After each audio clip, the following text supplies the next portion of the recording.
Hello dear students. मैं doctor Priya Singla Nirman campus Sunam की तरफ से diploma of early childhood and education के स्टूडेंट्स के लिए हमारी क्लासेस ऑन गोइंग हैं। हम ऑलरेडी जो हमारी आपका कोर्स नंबर 1 है DECE 1 उसकी क्लासेस हमारी कंडक्ट हो चुकी हैं। DECE 2 जो आपका कोर्स नंबर 2 है उसकी क्लासेस कंडक्ट हो चुकी हैं। DECE 3 की भी 2 क्लासेस कंडक्ट हो चुकी हैं और DECE 4 की हमारी 4 क्लासेस कंडक्ट हो चुकी हैं। आज हमारी DECE 1 की 3rd क्लास है जिसमें हम यूनिट 14 जो हमारी है वो स्टार्ट करेंगे। यूनिट 1 to 13 जो है वो ऑलरेडी हम आप अगर निर्माण कैंपस का यूट्यूब चैनल आप देखेंगे तो उसमें आपको सारी वीडियोस यूनिट 1 to 13 जो हैं वो मिल जाएंगी। बाकी मैं इस वीडियो की डिस्क्रिप्शन जो है उसमें लिंक भी डाल दूंगी यूनिट 1 to 13 के, ताकि आपको इधर उधर से ढूंढना ना पड़े। और सिलेबस जो है वो हम जल्दी कंप्लीट करने की कोशिश करेंगे ताकि आप लोगों को एग्ज़ाम के टाइम पर मुश्किल ना आए। अब हम स्टार्ट करते हैं अपनी unit 14 language development from words two sentences. इसमें क्या है कि जो लैंग्वेज डेवलपमेंट है कि बच्चों में लैंग्वेज की डेवलपमेंट कैसे होती है, जैसे कि वर्ड से लेके सेंटेंसेस तक। जैसे बच्चों ने कैट मैट रैट सीख लिया, उससे फिर वो सेंटेंसेस कैसे बनाते हैं ऐसे।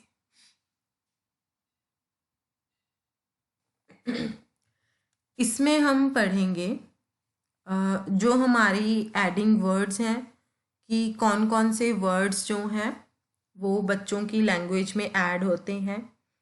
फर्स्ट सेंटेंसेस बच्चे कौन से बोलते हैं, ग्रामेटिकल स्ट्रक्चर कैसे एक्वायर करते हैं, लैंग्वेज लर्निंग बच्चों की क्या गलतियां होती हैं इसमें, कैसे बच्चे लैंग्वेज को यूज़ करते हैं, यानी कि फंक्शंस क्या हैं लैंग्वेज के, और वेरिएशंस क्या हैं लैंग्वेज को एक्वायर करने की।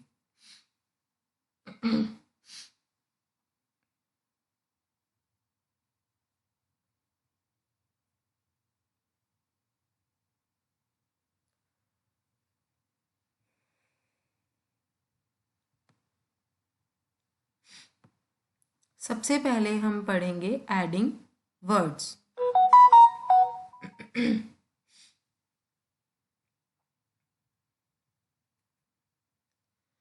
कहते कि हमारा जो लास्ट ब्लॉक था, यानी कि ब्लॉक 2 है शायद आपका,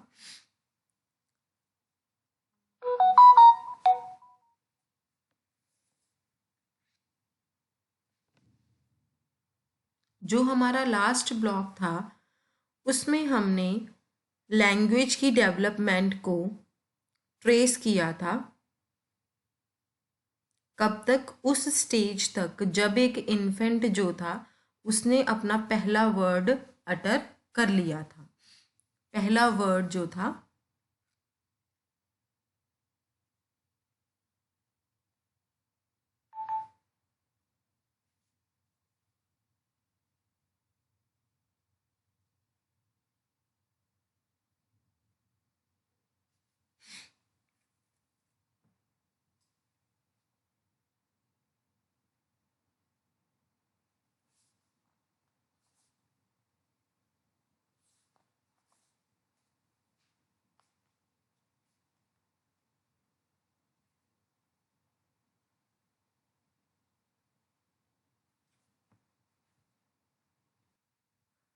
ये नॉर्मली तब होता है जब बच्चे का फर्स्ट बर्थडे आने वाला होता है, या फर्स्ट बर्थडे के अराउंड जो होता है बच्चा इन्फेंट अपना फर्स्ट वर्ड जो है उसको अटर करता है। जब इन्फेंट ने अपना फर्स्ट वर्ड बोल दिया तो वो अगले 3 या 4 महीनों में उसमें और वर्ड्स को भी ऐड करता है। इस पीरियड के बाद क्या है, जो बच्चे की वोकेबलरी होती है वो बहुत ज़्यादा तेज़ी से बढ़नी शुरू हो जाती है। फिर जब बच्चा टॉडलर स्टेज में एंटर करता है, तब इसमें थोड़े से दिनों के बाद थोड़े से नए वर्ड जो हैं वो ऐड हो जाते हैं। जब बच्चा सेकेंड ईयर में 2 साल का होने वाला होता है, तब तकरीबन बच्चा जो है वो 300 वर्ड्स को जान लेते हैं। बहुत सारे टॉडलर्स ऐसे होते हैं जो अपने सेकेंड बर्थडे तक 300 वर्ड्स को सीख लेते हैं और अपने तीसरे साल तक तकरीबन 900 वर्ड्स को सीख लेते हैं। इसका मतलब ये नहीं है कि सारे बच्चे ही बोलने लग जाते हैं। कहते ये भी ट्रू है कि लैंग्वेज डेवलपमेंट की सारी स्टेजेस के ऊपर जो टॉडलर्स होते हैं वो जितना वर्ड्स को समझते हैं उससे कम वो बोल पाते हैं। जैसे कि वर्ड्स को वो ज़्यादा समझने लग जाते हैं, पर वो जो बोलते हैं वो कम बोलते हैं। इतना बोल नहीं पाते हैं पर समझने थोड़ा ज़्यादा लग जाते हैं।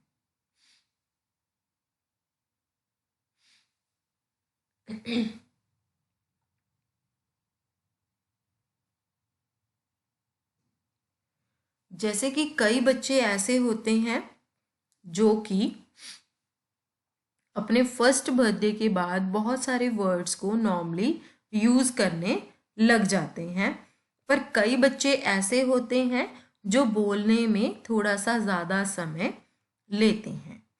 कहते कि जैसे हम ऑलरेडी जो हमारी यूनिट 9 है हम उसमें पढ़ चुके हैं कि बच्चा आम तौर पर जो उसको फैमिलियर चीज़ें होती हैं वो आम तौर पर उसके बारे में ही पहले बोलना शुरू करता है।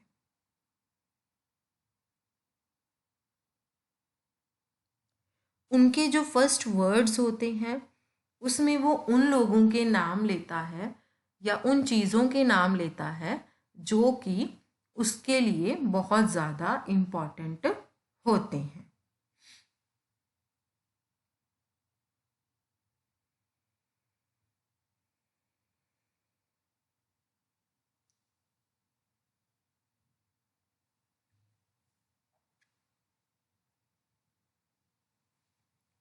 आमतौर पर क्या होता है, टॉडलर्स जैसे कि मम्मा, पापा, मिल्क, ठीक है, या मम मम बोलते हैं या दूधू या पल कुछ भी बोलते हैं, पहले टॉडलर्स जो हैं ये वर्ड्स को बोलना स्टार्ट कर देते हैं।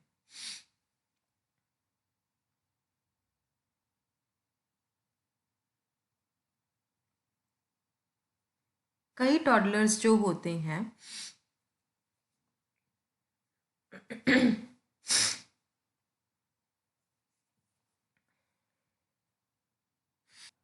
कहते हैं कि जो टॉडलर्स होते हैं जबकि वो मूवमेंट्स जो भी कोई मूवमेंट्स हो रही हैं या कोई बदलाव हो रहे हैं वो उनकी तरफ ज़्यादा अट्रैक्ट होते हैं।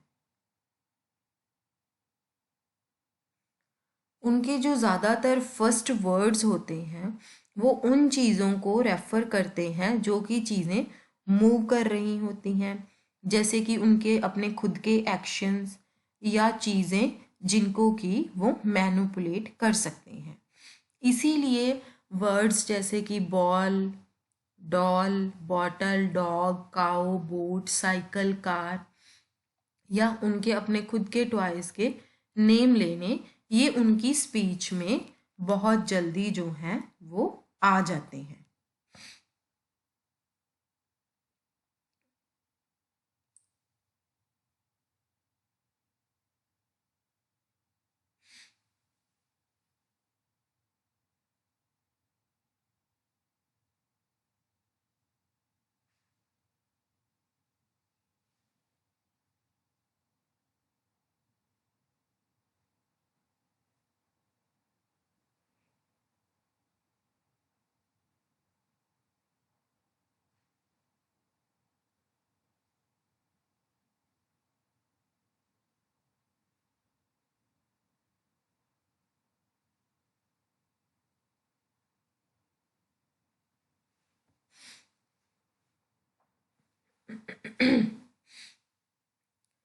कहते वो ऑब्जेक्ट्स जो कि सिंपली वही होते हैं, जैसे कि टेबल्स, विंडोज, बेड्स, इनको भी बच्चे इनके भी नाम लेना शुरू कर देते हैं। टॉडलर्स जिन वर्ड्स को समझते हैं, जैसे कि टेबल, बेड्स, ट्रीज, हाउस, इन वर्ड्स को वो समझ सकते हैं, पर क्योंकि वो इन ऑब्जेक्ट्स के साथ ज़्यादा कुछ कर नहीं सकते हैं, तो उनको इन चीज़ों में बुलाने में, अपनी स्पीच में यूज़ करने में उनको ज़्यादा इंटरेस्ट नहीं लगता है। बहुत सारे टॉडलर्स ऐसे हैं जो कि नाउन्स यूज़ करने से अपनी वर्ड्स को बोलना शुरू करते हैं, जैसे कि वैसे वर्ड्स जो कि किसी ऑब्जेक्ट या किसी लोगों को नाम बुलाना, किसी ऑब्जेक्ट का नाम लेना या किसी लोगों के नाम लेने, उसको वो as a first word use करते हैं। अब दूसरी साइड क्या है, कई टॉडलर्स ऐसे होते हैं जब वो बोलना शुरू करते हैं, सबसे पहले वो वैसे वर्ड्स को बोलते हैं जो कि सोशल इंटरेक्शंस में यूज़ होते हैं या फिर इंटरपर्सनल रिलेशनशिप्स में यूज़ होते हैं। ये जो वर्ड्स होते हैं वो एक डिमांड को कन्वे करते हैं या किसी ज़रूरत को कन्वे करते हैं, या कोई ग्रीटिंग्स के लिए किसी को नमस्ते बुलाना या कुछ ऐसे, या अपनी फीलिंग्स को एक्सप्रेस करने के लिए कन्वे होते हैं। ऐसे वर्ड्स की एग्जाम्पल्स हैं, जैसे कि वांट मतलब दो, प्लीज, गो अवे जाओ, डू इट नो नहीं, यस हाँ, और स्टॉप इट। दूसरे शब्दों में हम कह सकते हैं कि जो पहले वर्ड्स ये टॉडलर्स लर्न करते हैं वो होते हैं ज़्यादातर वर्ब्स या दूसरे नॉन नाउन वर्ड्स होते हैं, जो कि वो अपनी फीलिंग्स को एक्सप्रेस करने के लिए यूज़ करते हैं या अपनी सोशल इंटरेक्शंस को रेगुलेट करने के लिए यूज़ करते हैं। इसीलिए यहाँ पर इंडिविजुअल डिफरेंसेस होते हैं।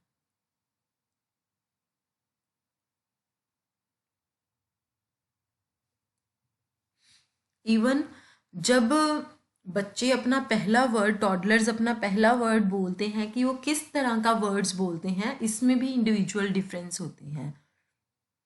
कई बच्चे कोई वर्ड बोलते हैं, कई बच्चे कोई वर्ड बोलते हैं।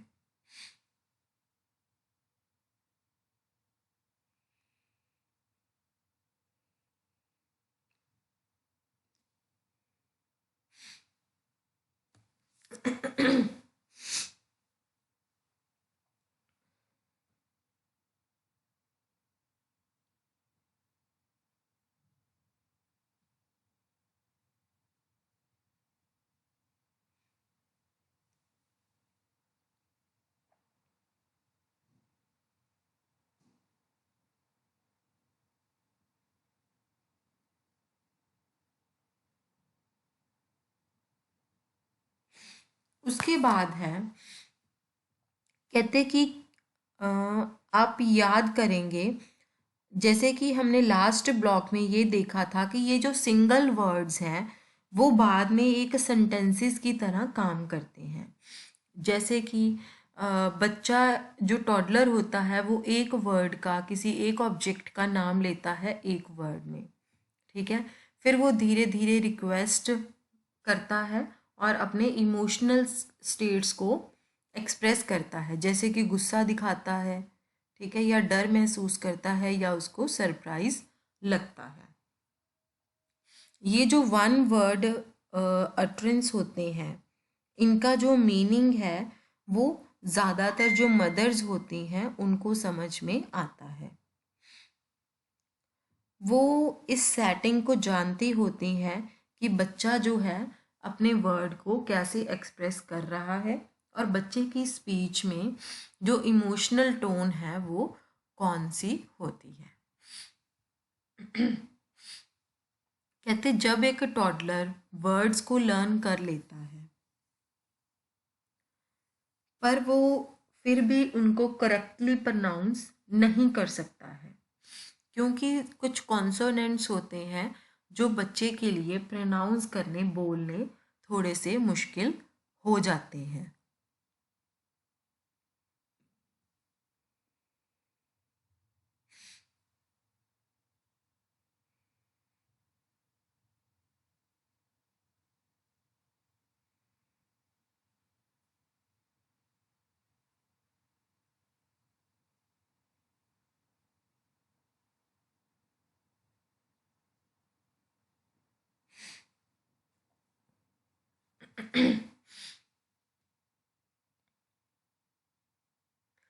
तो उस टाइम पर बच्चा क्या करता है कि वो अपनी साउंड के लिए वर्ड्स को या तो सब्स्टिट्यूट करता है या डिलीट कर देता है, या तो वो बिल्कुल ही चुप हो जाता है, वो बोलता ही नहीं है बच्चा, है ना, या फिर वो सब्स्टिट्यूट करता है, उसकी जगह कुछ ना कुछ और बोलना शुरू कर देता है जब वो नहीं बोल पाता है।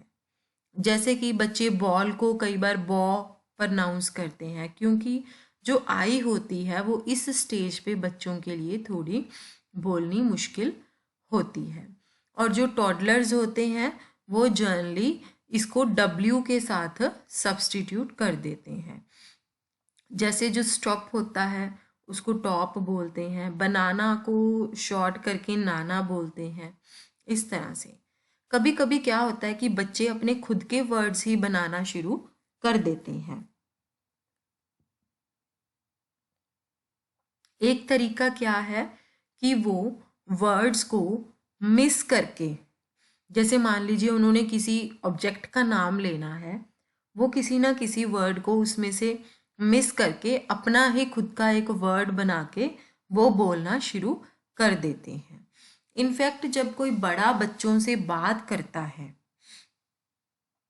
कभी कभी हम क्या करते हैं, हम खुद भी बच्चों के साथ ऐसे वर्ड्स बोलते हैं, जैसे कि कोई भी वर्ड है, जैसे अभी बॉल की बात कर लो, है ना, कई बार हम खुद ही कहते हैं बॉल लेगा बॉ, है ना, तो बच्चे भी वैसे ही बोलते हैं और वैसे वर्ड्स को यूज़ करते हैं क्योंकि उन्होंने वर्ड्स को वैसे ही सुना होता है। For example, Ram Ram for बस, बा फॉर गोट्स एंड बो फॉर द डॉग। जैसे कि बस के लिए क्या यूज़ करते हैं, रम रम, गोट्स के लिए बा और डॉग के लिए बो। उसके बाद हमारी आती है फर्स्ट सेंटेंसेस। अब अगला स्टेप क्या है लैंग्वेज लर्निंग में, कि वो वर्ड्स को कंबाइन करके सेंटेंस बोलना शुरू कर देते हैं। जो फर्स्ट सेंटेंस है वो बच्चा जब 18 से 24 महीने की एज के बीच में होता है तब वो अपीयर होना शुरू हो जाता है। जो टॉडलर्स होते हैं वो सेंटेंसेस बनाते हैं दो वर्ड्स को कंबाइन करके। जैसे कि दो वर्ड के सेंटेंसेस की थोड़ी सी एग्जांपल दी गई है, जैसे कि सी कैट, बिल्ली को देखो, वेयर बाबा, बाबा कहाँ है, मोर मिल्क, ज़्यादा दूध चाहिए, बस गो, बस जा रही है, गिव मी, मुझे दे दो, है ना। अगर आप इन सारे अट्रेंसेस को एनालाइज करेंगे तो आपको ये देखने को मिलेगा कि ये जो शॉर्ट और सिंपल अर्ली सेंटेंसेस होते हैं इनकी एक विशेषता होती है कि टॉडलर्स सिर्फ जो कि ज़रूरत के वर्ड्स होते हैं वही यूज़ करते हैं अपने मैसेज को कन्वे करने के लिए। प्लूरल सेंटेंसेस जो होते हैं जैसे कि आईएनजी लगाना या फिर ईडी लगाना, ठीक है, जिससे कि पास्ट और प्रेजेंट सेंटेंस का पता लगे, ठीक है, जैसे कि कंजंक्शंस होती हैं, प्रपोजिशन, प्रोनाउंस, ये सारे जो होते हैं जो टॉडलर्स होते हैं वो यूज़ नहीं करते हैं, फिर भी वो अपना मीनिंग कन्वे करते हैं। अपने मीनिंग को कन्वे करने के लिए I am playing with the car, तो ये एक सेंटेंस है, टॉडलर इसको कैसे बोलेगा, आई प्ले कार या प्ले कार, ठीक है। उसने जो विद यहाँ पे प्रेपोजिशन थी उसको भी यहाँ पे मिस कर दिया, जो आर्टिकल था द, उसको भी यहाँ पे मिस कर दिया। अगर आप 2 साल के बच्चे को सेंटेंस को रिपीट करने के लिए बोलोगे, जैसे कि आई एम ड्रिंकिंग मिल्क, तो बहुत सारे बच्चे ऐसे होंगे जो आपको सिर्फ बोलेंगे ड्रिंक मिल्क।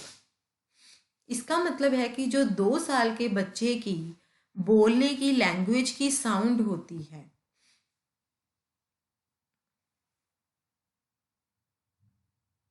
वो इस तरह से होती है कि जैसे हम जो बोलेंगे, जब हम टेलीग्राम को भेजेंगे तब हम वो बोलेंगे। हम सिर्फ जो इम्पॉर्टेंट वर्ड्स होते हैं उनको रखते हैं, जैसे कि नाउन को, वर्ब को और ऑब्जेक्टिव को, बाकी सबको वो ओमिट कर देती हैं।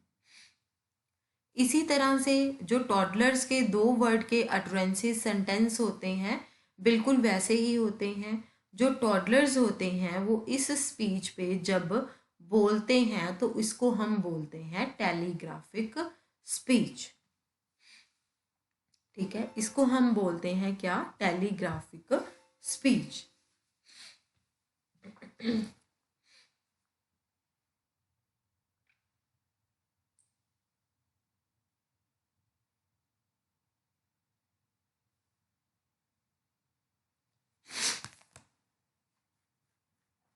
कहते जो टॉडलर्स हैं, चाहे वो किसी भी कल्चर से बिलोंग करते हो, ठीक है, या वो जो वो लैंग्वेज बोलेंगे, वो सारे टॉडलर्स सेम लैंग्वेज को ही अटर करेंगे, जो कि 2 वर्ड सेंटेंसेस होते हैं। ठीक है, अब ये जो टेलीग्राफिक स्पीच जिसको हम बोलते हैं, ये कोई वर्ड्स की रैंडम एसोसिएशन नहीं होती है।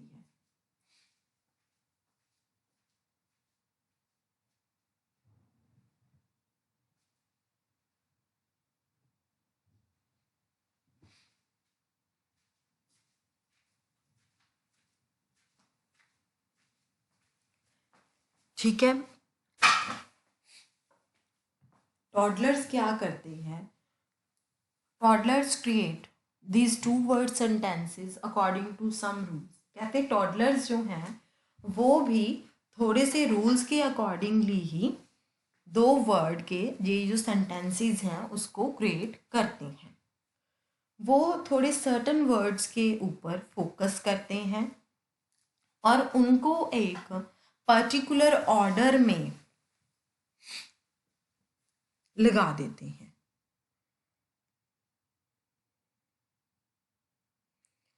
अब जितनी भी लैंग्वेजेस हैं उसमें ये देखने को मिला है कि ये जो पहले के 2 वर्ड सेंटेंसेस होते हैं, इनमें सिर्फ वो वर्ड्स ही इंक्लूड होते हैं जो कि किसी अडल्ट की स्पीच में आमतौर पर एम्फेसाइज्ड होते हैं। यहाँ पर ये मतलब हुआ कि जब एक बच्चा, मान लीजिए ज़्यादातर वो अपनी मदर के साथ घर में रहता है, ठीक है, उसकी मदर जो वर्ड्स यूज करेगी बच्चा उन्हीं वर्ड्स को बोलेगा। जैसे हम बोलते हैं ना कई बार कि ये बच्चा क्लियर नहीं बोलता है वर्ड्स को, तो उसमें क्या होता है कि जो पेरेंट्स होते हैं ना, उनका इसमें बहुत बड़ा रोल होता है। अगर हम खुद ही क्लियर नहीं बोलेंगे तो हम अपने बच्चे से कैसे एक्सपेक्ट करेंगे कि वो भी क्लियर बोले।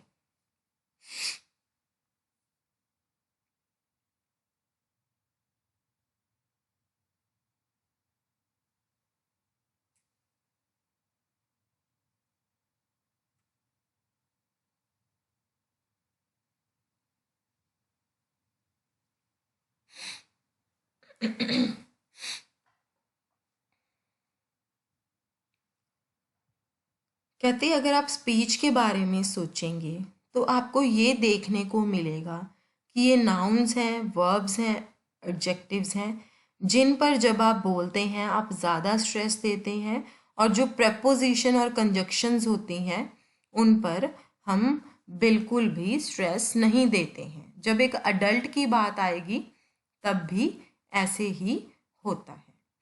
अब ये कह रहे हैं कि अगर आप जो टॉडलर्स 2 वर्ड्स को अटर करता है, ठीक है। अगर आप उनके कंटेंट की तरफ बहुत ही केयरफुली देखेंगे, ध्यान देंगे, तो आपको ये देखने को मिलेगा कि ये जो सेंटेंस होते हैं वो बहुत सारे रिलेशनशिप्स को एक्सप्रेस करते हैं, बिल्कुल वैसे ही एक्सप्रेस करते हैं जैसे हम अपनी स्पीच में बोलते हैं। यहाँ पर एक एग्जाम्पल दी गई है कि जब एक टॉडलर कहता है मॉमी बैग, ठीक है, तो इसमें वो ये मैसेज कन्वे कर रहा है कि ये मेरी मम्मी का बैग है। वो ये डिस्क्राइब कर रहा है एक रिलेशनशिप को जो कि मॉमी और बैग के बीच में होता है, यानी कि मॉमी को यहाँ पर पोजेसर बोला गया है और बैग को यहाँ पर पोजेस्ड ऑब्जेक्ट बोला गया है। अब दूसरा सेंटेंस क्या है, नीना मिल्क। इससे हमें क्या मैसेज मीनिंग कन्वे होता है कि नीना जो है वो मिल्क को पी रही है। इससे हमें क्या रिलेशनशिप पता चलता है, क्या रिलेशनशिप कन्वे हो रहा है, नीना और मिल्क के बीच में रिलेशनशिप कन्वे हो रहा है। जो नीना है वो क्या है, एक पर्सन है, एक एजेंट है। मिल्क क्या हुआ, एक ऑब्जेक्ट हुआ। अब टॉडलर्स जो हैं वो एडजेक्टिव्स को भी यूज करना शुरू कर देते हैं अपने ऑब्जेक्ट की क्वालिटी को डिस्क्राइब करने के लिए। इसीलिए जैसे कि आपने कई सेंटेंसेस सुने होंगे, red car, hot water, big tree. इससे क्या है कि जब बच्चा बात कर रहा है तब उसकी टोन और रिदम में भी बहुत ज़्यादा फर्क होता है। इससे क्या है, बच्चे की जो स्पीच है वो बहुत ज़्यादा एक्सप्रेसिव हो जाती है और दूसरों के लिए समझना थोड़ा इजी भी हो जाता है। कहते कि one cannot mistake the child request and refusals as she says more tea, want toy। कहते कि एक बंदे को कभी भी बच्चे की रिक्वेस्ट को और बच्चे की रिफ्यूज़ल को समझने में गलती नहीं कर सकते। जैसे कि बच्चा बोले more tea, want toy, no ईट, ठीक है। यहाँ पर ये चीज़ें क्या रिफ्लेक्ट करती हैं कि बच्चा कह रहा है कि मुझे ज़्यादा चाय चाहिए, टॉय चाहिए और मैंने खाना नहीं खाना है। अब जैसे यहाँ पर एक क्वेश्चंस दिए गए हैं, दीदी गो, वांट बुक। यहाँ पर ये सारी चीज़ें क्या रिफ्लेक्ट करती हैं कि सेंटेंस के एंड में जो है वो क्वेश्चन मार्क लगा होना चाहिए, जिससे क्या है ये पता चलता है कि वो क्वेश्चन पूछ रहे हैं। इस एज के ऊपर क्या है, जैसे कि ऑब्जेक्ट्स के बारे में, लोगों के बारे में, लोकेशन के बारे में क्वेश्चंस जो हैं वो बहुत फ्रीक्वेंटली बच्चे पूछते रहते हैं। जैसे कि पापा, वेयर पापा गो, कहाँ गए पापा, व्हाट दैट, ठीक है। ये जो टू वर्ड्स के अट्रेंसेस होते हैं, इससे हमें बच्चों के ग्रामर्स के रूल्स जो हैं वो देखने को भी मिल सकते हैं कि बच्चे जो हैं वो ग्रामर को भी समझने की कोशिश कर रहे हैं। आगे लिखा हुआ है, samples of speech taken from toddlers speaking widely different language. कहते कि अगर कोई बच्चा जो टॉडलर है वो बोल रहा है, हम उससे सैंपल्स लेते हैं जो कि काफ़ी बोलता है डिफरेंट लैंग्वेजेस में। वो ये दिखाती हैं कि जो डिफरेंट कल्चर के और डिफरेंट लैंग्वेजेस के टॉडलर्स होते हैं वो दो वर्ड की फॉर्म में काफ़ी ज़्यादा ग्रामेटिकल रिलेशंस को एक्सप्रेस करते हैं। जो बच्चे की अर्ली लैंग्वेज होती है उसमें बहुत ज़्यादा कॉमन फीचर्स होते हैं। ये कोई मैटर नहीं करता कि बच्चे कौन सी लैंग्वेज बोल रहे हैं, मतलब कि बच्चे एक जैसी ही लैंग्वेज बोलते हैं, इंडिविजुअल डिफरेंसेस भी होते हैं पर बच्चे काफ़ी ज़्यादा लैंग्वेजेस भी बोलते हैं। इसके बाद है हमारा एक्वायरिंग ग्रामेटिकल स्ट्रक्चर। अब बच्चे ग्रामेटिकल स्ट्रक्चर भी एक्वायर करना शुरू कर देते हैं, सीखना शुरू। In the next stage of language acquisition, the toddler starts to include more aspects of adult speech. कहते जैसे जैसे बच्चा अपनी एज की अगली स्टेजेस पे जाता है, वैसे ही अगर बच्चा जैसे जैसे इन्फेंट से टॉडलर ऐसे बच्चा मूव ऑन करता है, तब बच्चा लैंग्वेज की भी जब नेक्स्ट स्टेज पे जाता है, लैंग्वेज जब सीख रहा होता है, तब बच्चा जब नेक्स्ट स्टेज पे जाता है, तब जो टॉडलर्स होते हैं वो अडल्ट्स की स्पीच के और एस्पेक्ट्स को अपने लैंग्वेज में इंक्लूड कर लेते हैं। 2 से 3 साल के पीरियड के अंदर जो ज़्यादातर टॉडलर्स होते हैं वो जो सबसे इजी ग्रामेटिकल फॉर्म्स होती हैं उनको भी अपनी स्पीच में ऐड करना शुरू कर देते हैं। अब उनकी जो लैंग्वेज होती है वो हमारे लिए उसको समझना और भी ज़्यादा इजी हो जाता है, क्योंकि बच्चे जो होते हैं वो काफ़ी ग्रामेटिकल फॉर्म्स जैसे टेंसेस, प्लूरल्स, आर्टिकल्स जो हैं वो यूज़ करना शुरू कर देते हैं। अब उनके जो सेंटेंसेस होते हैं वो थोड़े से लंबे भी हो जाते हैं और ज़्यादा कम्प्लेक्स भी हो जाते हैं। ये जो चेंज है जैसे जैसे मतलब हमारी डेवलपमेंट होती जाती है, वैसे वैसे क्या है ये चेंज भी लगातार होता रहता है।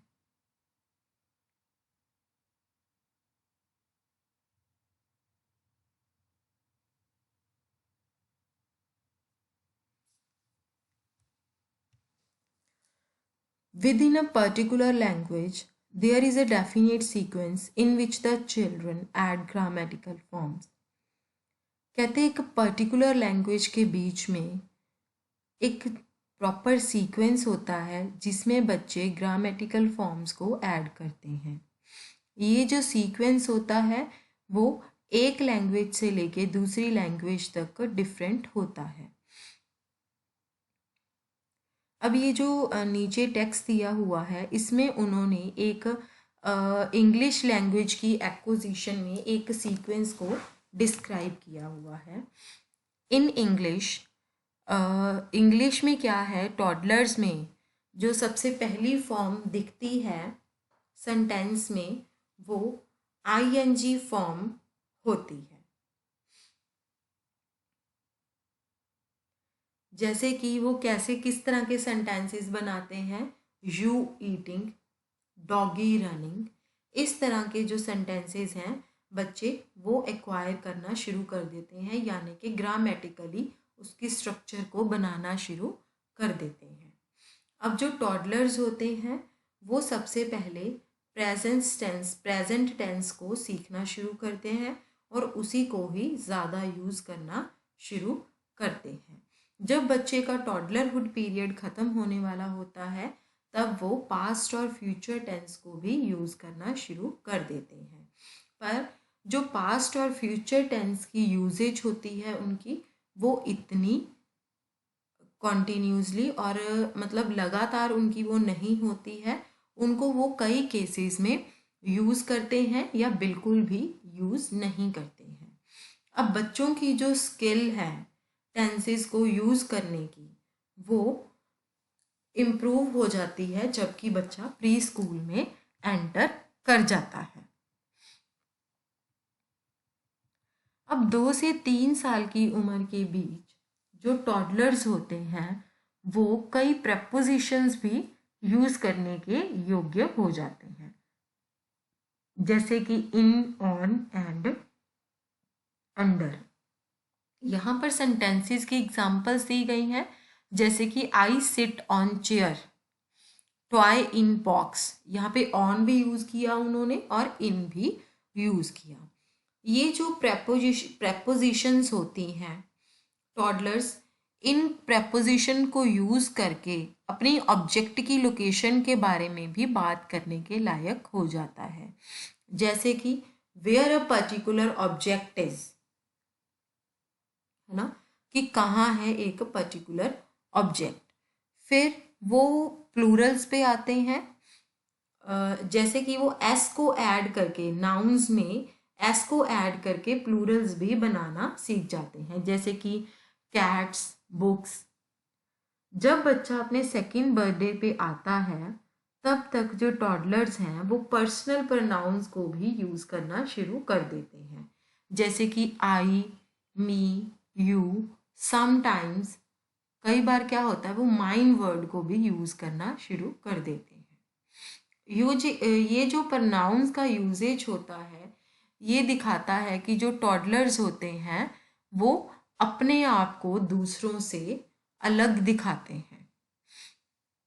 वो अपने आप में और दूसरे लोगों के बीच में डिफ्रेंशिएट करते हैं और वो प्रोनाउंस को यूज़ करते हैं ताकि वो कई ऑब्जेक्ट्स की पोजेशंस को इंडिकेट कर सकें और अपने एक्शंस को रेफर कर सकें, जैसे कि मी ईट, मी डू, माई सेल्फ, कि मैं खा रहा हूँ और मैं अपना काम अपने आप कर रहा हूँ। पर टॉडलर्स जो हैं वो हमेशा इन प्रोनाउंस को ग्रामेटिकली करेक्ट वे से यूज़ नहीं करते हैं।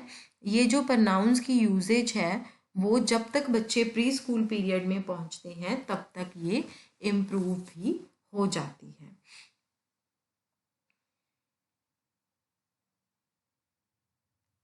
अपने थर्ड बर्थडे की तरफ आते आते जो टॉडलर्स होते हैं वो दिस और दैट जैसे वर्ड्स को भी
जैसे कि दिस बुक, दैट बुक, ऐसे वर्ड्स को बच्चे जो हैं जब अपने थर्ड बर्थडे तक आते हैं तब तक वो ये वर्ड्स को भी लर्न करना सीख जाते हैं, बोलना सीख जाते हैं।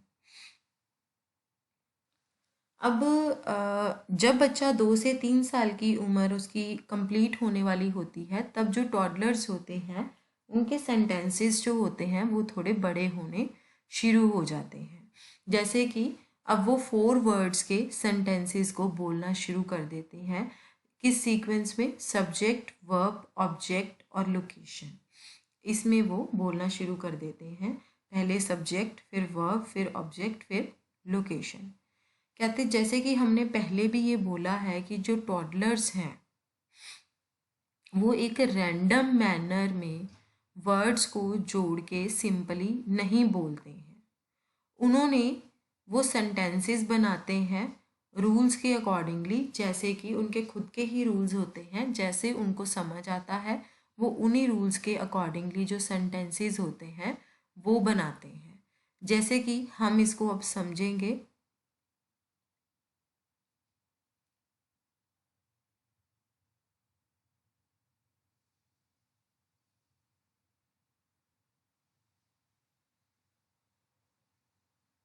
हम इसको एक बार फिर से समझेंगे सेंटेंसेस की डेवलपमेंट को देखकर।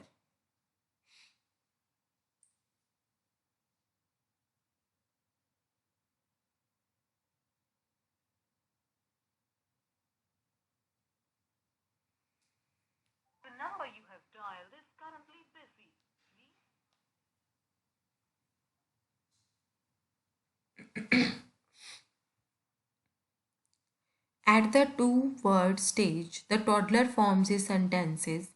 कहते कि जब 2 वर्ड्स की स्टेज होती है उस पर जो टॉडलर्स होते हैं वो जो सेंटेंसेस बनाते हैं वो 2 वर्ब और ऑब्जेक्ट को कंबाइन करके सेंटेंसेस को बनाते हैं।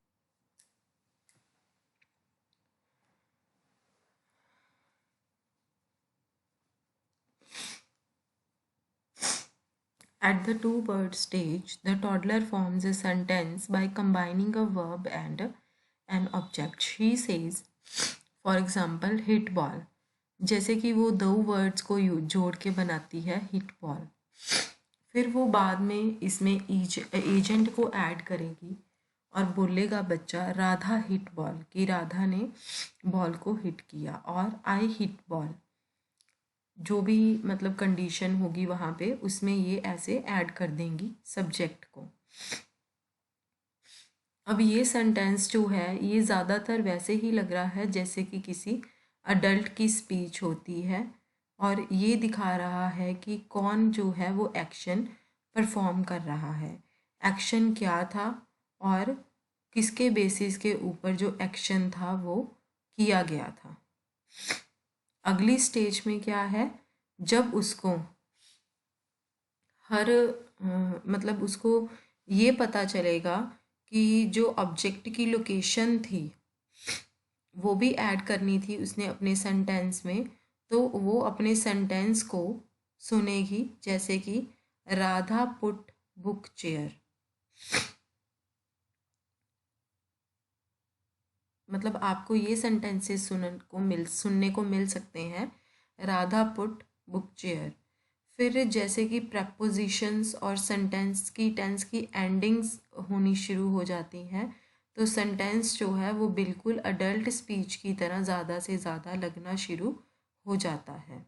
सेंटेंसेस की कुछ एग्जांपल्स होती हैं जैसे कि children can make by the end of toddlerhood. जो बच्चे हैं वो टॉडलरहुड के एंड तक ऐसे सेंटेंसेस बनाने स्टार्ट कर सकते हैं जैसे कि I see you, I am drinking milk, Mala is in school, this is a cycle.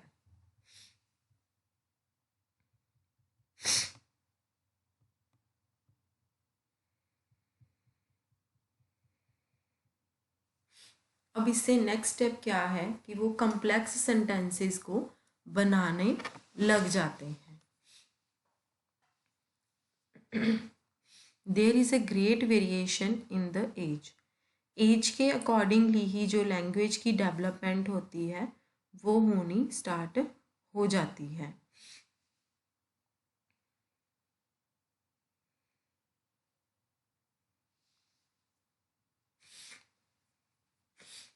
As के अकॉर्डिंगली ही जो वेरिएशंस होती हैं वो बहुत ज़्यादा होती हैं, जिसके अकॉर्डिंगली एज के अकॉर्डिंगली ही बच्चे जो होते हैं वो कई तरह के सेंटेंसेस बनाते हैं।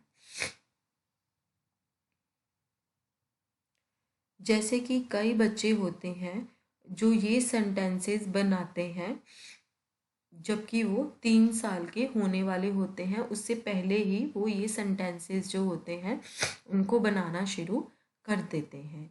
इन कम्प्लेक्स सेंटेंसेस के कुछ एग्जांपल्स हैं जैसे कि I see you sit down, I hope I don't hurt it, when I get big I can drive a बस।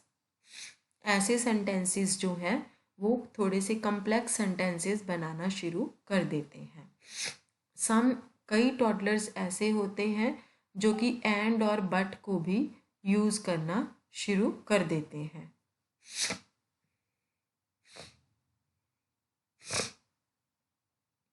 दो सिंपल सेंटेंसेस को ज्वाइन करने के लिए, और उससे क्या है सेंटेंसेस जो होते हैं वो बनना शुरू हो जाते हैं। जैसे कि you can take, you take some, I take some. कई सेंटेंसेस जो होते हैं वो ये शो करते हैं कि बच्चा जो है वो एक अवेयरनेस डेवलप कर रहा है। क्या अवेयरनेस डेवलप कर रहा है, that events are sometimes related to one other, की जो इवेंट्स होते हैं कई बार वो एक दूसरे से रिलेट कर रहे होते हैं।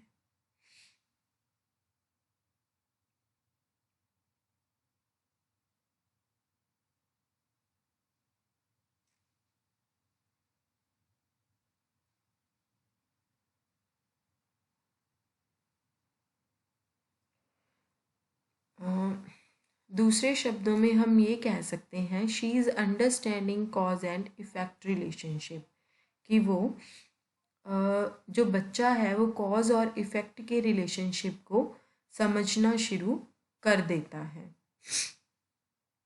फिर आप ये देख सकते हैं कि कैसे बच्चे का जो लैंग्वेज का यूज़ है वो कैसे उसकी कॉग्निटिव डेवलपमेंट के लेवल को भी रिफ्लेक्ट करता है।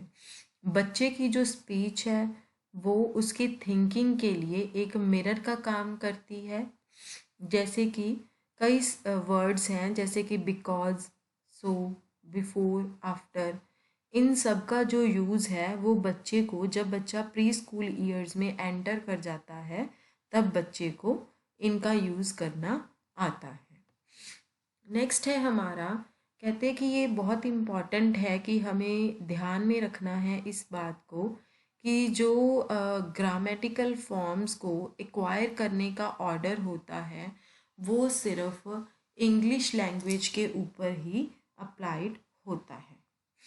दूसरी लैंग्वेजेस के लिए क्या है, जो ग्रामेटिकल का जो ऑर्डर होता है वो वेरी करता है, वो डिफरेंट डिफरेंट होता है। ये जो ग्रामर के रूल्स होते हैं उनके ऊपर डिपेंड करता है।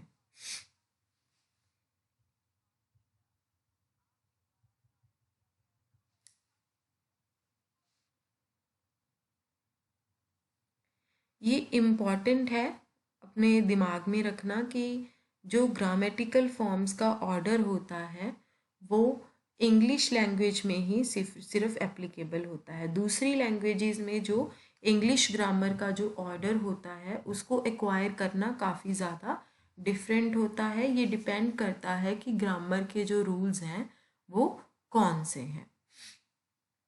अगर कोई बच्चा ग्रामेटिकल फॉर्म को सीख रहा है तो इसका मतलब ये नहीं है कि वो उसको वैसे ही लगातार यूज़ करेगा।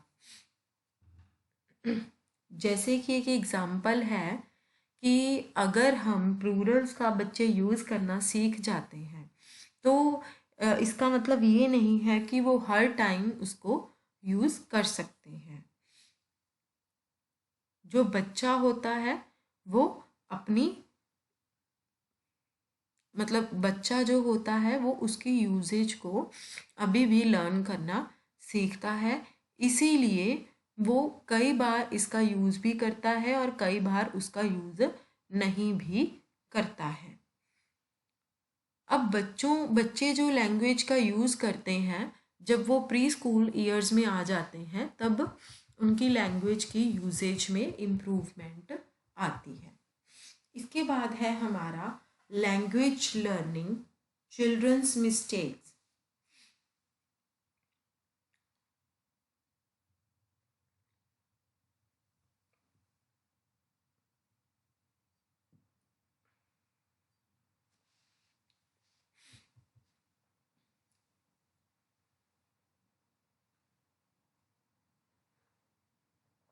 कहते टॉडलर्स जो होते हैं वो कई बार सिर्फ एक सिंगल वर्ड को ही यूज़ करते हैं डिफरेंट ऑब्जेक्ट्स को रेफर करने के लिए, क्योंकि उनको लगता है कि इनमें कुछ ना कुछ कॉमन ज़रूर है। उनको वो कुछ ना कुछ कॉमन उसमें नोट करते हैं, इसीलिए वो डिफरेंट ऑब्जेक्ट्स के लिए भी कई बार एक सिंगल वर्ड ही यूज़ कर लेते हैं। जैसे कि एक बच्चा किट्टी वर्ड को यूज़ करता है कैट्स, डॉग्स और शीप्स को रेफर करने के लिए। ये जो टॉडलर है वो किट्टी वर्ड को फरीनेस के साथ एसोसिएट करता है। उसको लगता है कि जितने भी सारे ये फरी वाले एनिमल्स होते हैं उनको वो किट्टी ही बुलाते हैं। ये जो एरर है लैंग्वेज लर्निंग में इसको हम बोलते हैं ओवर जर्नलाइजेशन। क्या बोलते हैं इसको हम? Over journalisation.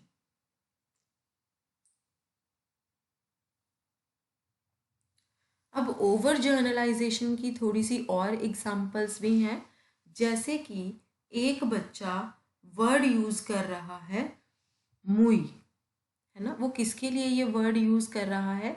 ओरिजिनली वो मून बोलना चाहता है पर वो उसके लिए वर्ड यूज़ कर रहा है मुई, और बाद में वो ये वर्ड जो है वो काफ़ी चीज़ों के लिए बोलता है, जैसे कि केक्स के लिए, या बुक्स में कोई भी राउंड शेप्स आ जाएं, लेटर ओ आ जाए, या कोई भी वाइट कलर की राउंड स्ट्रीट लाइट भी हो, उसको भी वो मून ही बोलता है। जैसे कि दूसरा वर्ड है बॉल। ठीक है, बॉल को वो बॉल के लिए, ग्रेप्स के लिए, एग्स के लिए, एप्पल्स के लिए, या कोई भी और राउंड ऑब्जेक्ट्स हो उसके लिए वो यूज करता है।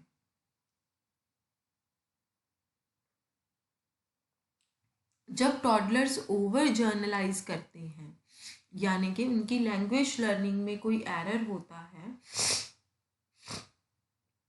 इसका मतलब ये नहीं है कि वो विजुअली भी डिफरेंट ऑब्जेक्ट्स में डिफ्रेंशिएशन नहीं कर सकते हैं, वो कर सकते हैं, पर वो वोकेबलरी को समझने में थोड़ी मतलब वोकेबलरी को एक्सप्रेस करने में, जैसे कि अलग अलग एक्सप्रेस करने में वोकेबलरी में उनको कोई ना कोई प्रॉब्लम आती है। जैसे जैसे वो ऑब्जेक्ट्स के नेम्स को डिस्कवर करना शुरू कर देते हैं, वो उन वर्ड्स को अप्रोप्रिएटली जो है वो यूज करना शुरू कर देते हैं। सारे बच्चे ही जो हैं वो ओवर जर्नलाइज करते हैं, ये बहुत ही कॉमन एरर है छोटे बच्चों की लैंग्वेज लर्निंग में। जैसे ओवर जर्नलाइजेशन क्या हुई, हम ये देख चुके हैं कि ओवर जर्नलाइजेशन वो होती है जब बच्चा एक ही वर्ड को काफ़ी सारी चीज़ों के लिए यूज़ करे, उसको हम बोलते हैं ओवर जर्नलाइजेशन।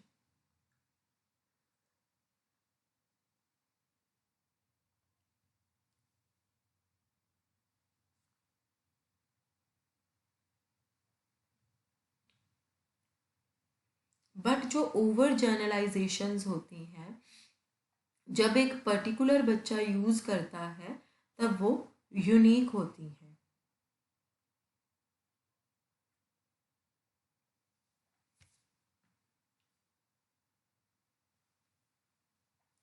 कहते ऐसे ज़रूरी नहीं होता कि सारे बच्चे जो होते हैं वो ग्रेप्स और एप्पल्स के लिए बॉल वर्ड को यूज करें। जो बच्चा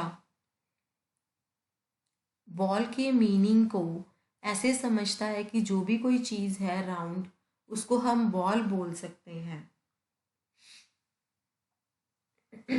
ऐसे बच्चे जो हैं उनको ही हम ओवर जर्नलाइजेशन बोलते हैं।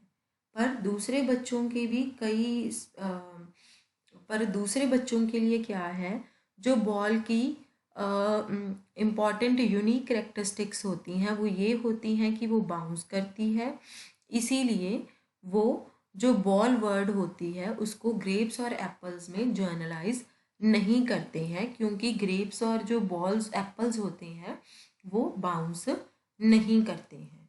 इसी कारण जो हर बच्चा होता है वो डिफरेंट रूल्स को, मतलब डिफरेंट रूल्स अपीयर होते हैं हर बच्चे के एरर में। लैंग्वेज लर्निंग में हर बच्चे में एक डिफरेंट तरह का एरर होता है। कहते बच्चे जो होते हैं वो ओवर जर्नलाइज तब भी करते हैं जब वो वर्ब्स को यूज कर रहे होते हैं।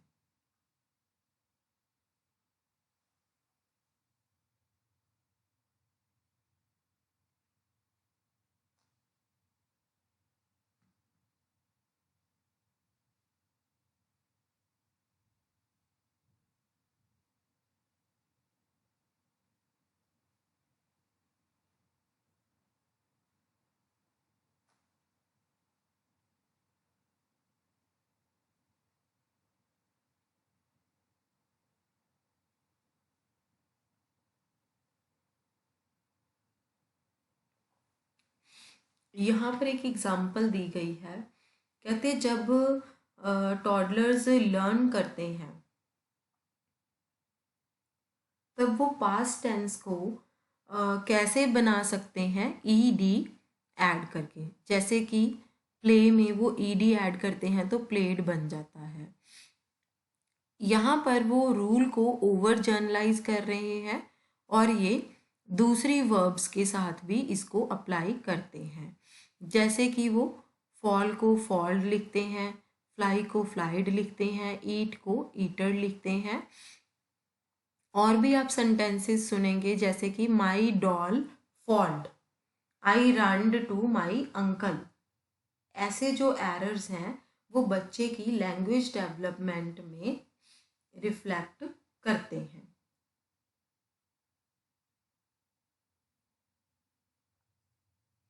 वो हमें बताते हैं कि बच्चे ने रूल को लर्न कर लिया है। जैसे कि पास्ट टेंस को वो ईडी ऐड करके उन्होंने क्रिएट कर लिया। अब क्या है, उनको ये सीखना है कि जितने भी पास्ट टेंस हैं वो इस तरीके से क्रिएट नहीं हो सकते हैं। सिमिलरली जब एक बच्चा जो है एक बार वो ये सीख लेता है कि प्लूरल्स को एस ऐड करके बनाया जाता है, तो वो कॉन्फिडेंटली हर चीज़ के पीछे एस लगाता है, जैसे कि टॉयज, शूज, कैट्स। बट वो इनकरेक्टली भी कई वर्ड्स के पीछे एस लगा देता है, जैसे कि foots, sheeps and hairs.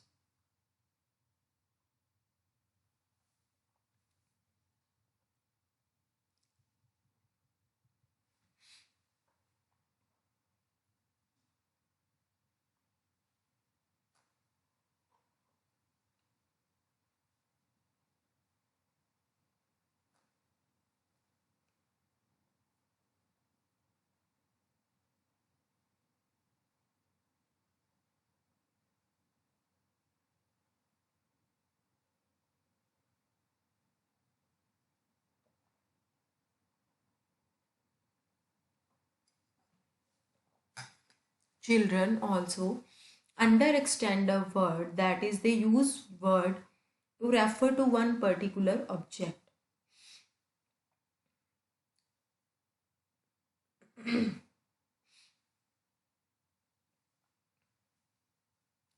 Under extension अब क्या होती है, कहते बच्चे जो होते हैं वो एक पर्टिकुलर वर्ड यूज करते हैं किसी पर्टिकुलर चीज के लिए।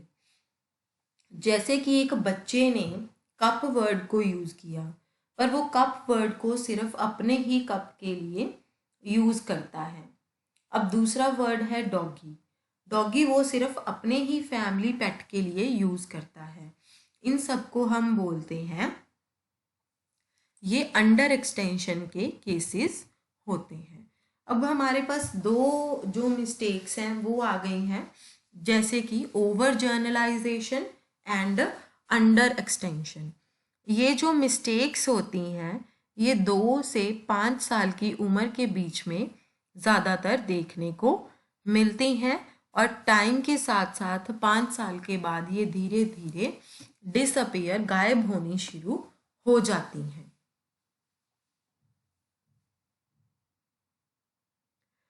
जो बच्चे होते हैं जब वो अलग अलग तरह की लैंग्वेज को बोलते हैं तब अलग तरह की जो मिस्टेक्स होती हैं वो सामने देखने को आती हैं। जब आप टॉडलर्स को सुनते हैं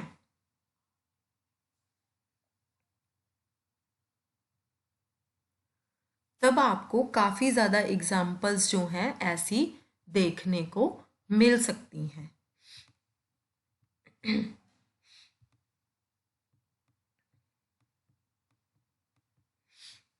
जो टॉडलर्स की स्पीच होती है जब उसमें वेरिएशन होती है, जब वो वेरिएशन देखने को मिलती है, तब जो उसकी लैंग्वेज के अर्लीस्ट वर्ड्स होते हैं वो काफ़ी ज़्यादा क्रिएटिव आपको लगते हैं।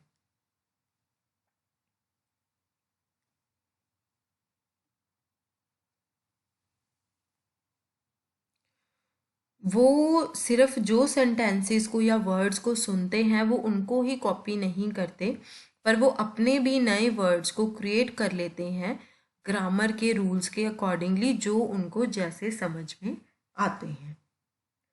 नेक्स्ट हमारा है हाउ चिल्ड्रन यूज लैंग्वेज, यानी कि लैंग्वेजेस के फंक्शंस क्या हैं। कहते जब एक बच्चा बोलना शुरू कर देता है तब उसको ये पता चल जाता है कि लैंग्वेज के काफ़ी ज़्यादा यूजेस हैं।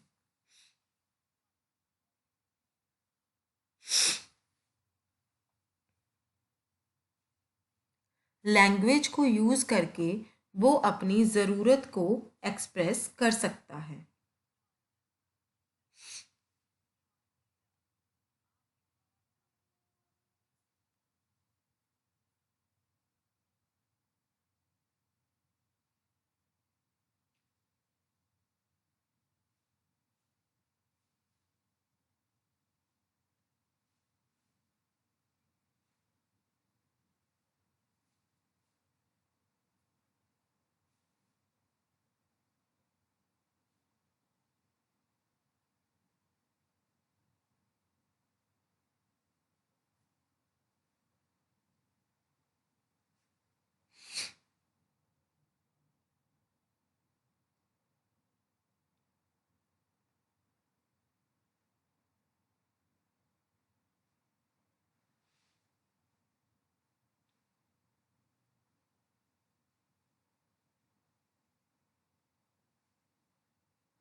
Once the child begins to speak, she discovered that language has many uses.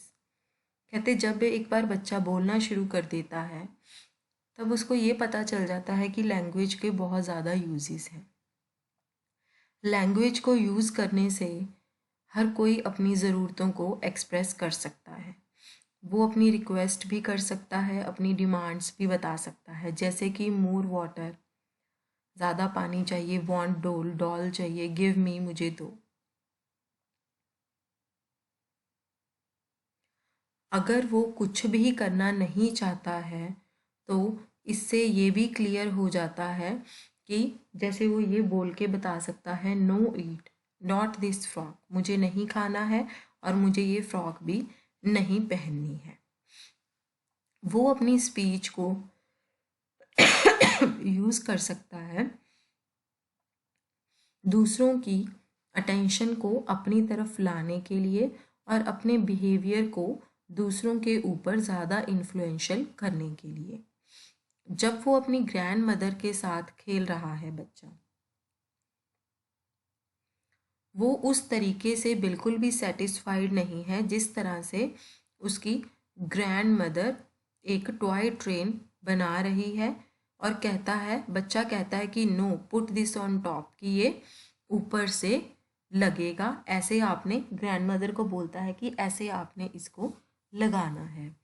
कि बच्चे अपनी स्पीच को इन्फॉर्मेशन देने के लिए भी यूज़ करते हैं, जैसे कि सी कैट, बिल्ली को देखो, बुक देयर, वहाँ बुक है, दीदी इन मार्केट, दीदी मार्केट में गई है, टू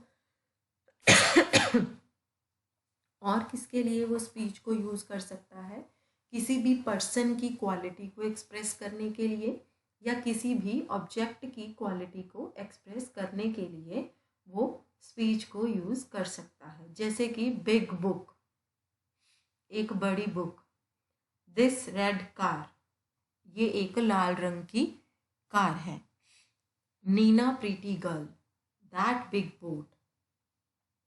और किसके लिए, एक तो वो फर्स्ट वन था कि वो इंफॉर्मेशन को यूज़ करने के लिए स्पीच को यूज़ कर सकता है, दूसरा था कि वो किसी भी ऑब्जेक्ट या पर्सन की क्वालिटी को एक्सप्रेस करने के लिए स्पीच को यूज़ कर सकता है। अब तीसरा है कि वो अपनी फीलिंग्स को एक्सप्रेस करने के लिए और जजमेंट्स को देने के लिए भी स्पीच को यूज़ कर सकता है। जैसे कि me like banana, I like you, I not cry next time. ये जो सेंटेंस के एंड में एक राइजिंग इन्फ्लेक्शन किसको बोलते हैं, सेंटेंस के एंड में जब एक क्वेश्चन को कन्वे किया जाता है, वेयर पापा गो, व्हाट दैट, वाई, जो क्वेश्चंस होते हैं इस स्टेज पे वो बहुत ज़्यादा कॉमन होते हैं, यानी कि इसमें इंडिविजुअल डिफरेंसेस जो होते हैं वो थोड़े कम हो सकते हैं। इनफैक्ट क्या है कि एक सबसे बड़ा पर्पस ये है कि अर्ली ईयर्स में जो लैंग्वेज है बच्चे उसको जनरली क्वेश्चन को पूछने के लिए ही यूज़ करते हैं। अब बच्चे जो हैं वो बोलना सीख जाते हैं, वो अपने जो उनका स्पीच बिहेवियर होता है उनको ऐसे लगता है कि ये उनके लिए एक रिवॉर्ड है कि अडल्ट्स की अटेंशन वो अपनी तरफ ला सकते हैं। वो कभी कभी पूछते हैं वाई, है ना, कि अपने मतलब कन्वर्सेशन को क्वेश्चंस की फॉर्म में लाने के लिए वो पूछते हैं बाय वाई। जैसे कि बिंदु ने नीचे एक एनेक्डोट दिया हुआ है, उसमें बताया गया है बिंदु जब वो अपनी मदर के साथ मार्केट में गई उसने बस की तरफ हाथ किया और बोली मम्मा बस।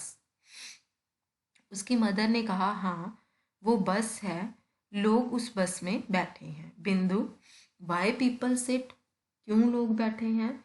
Mother people sit because they have to go somewhere, क्योंकि उन्होंने कहीं ना कहीं जाना है। बिंदु why, mother why do they have to go, उनको क्यों जाना चाहिए? They have to go to their school, their office, their homes, क्योंकि उनको अपने स्कूल जाना है, उनके ऑफिस जाना है और उनके घर में जाना है।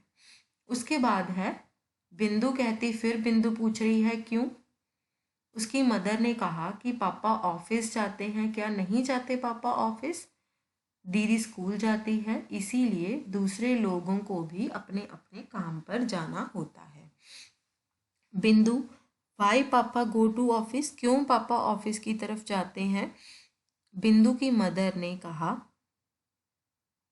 जो कि फ्रूट सब खरीदना चाहती थी और वो उसकी अटेंशन को डिस्ट्रैक्ट कर रही थी, इसीलिए हम आज पापा से पूछेंगे कि वो ऑफिस में क्यों जाते हैं। ओके, बिंदु की मदर ने बिंदु को ये कहा।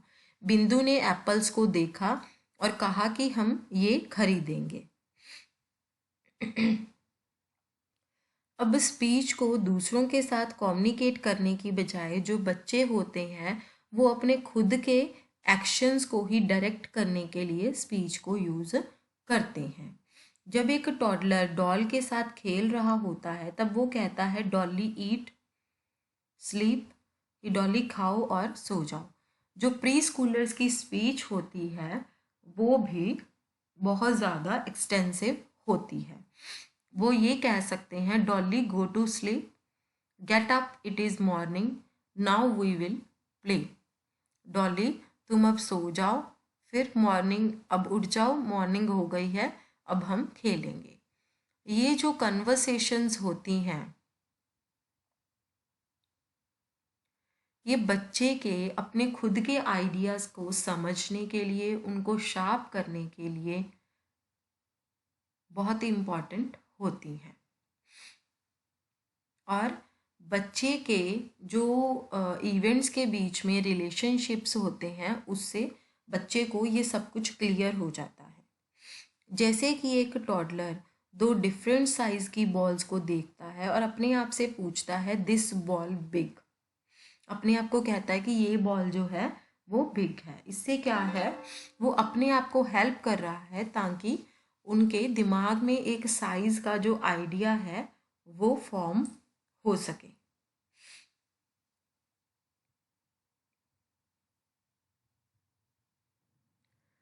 The child uses speech to direct her actions in many other situations. कहते बच्चा अपनी स्पीच को यूज़ करता है काफ़ी सारी दूसरी सिचुएशंस में अपने एक्शंस को बताने के लिए।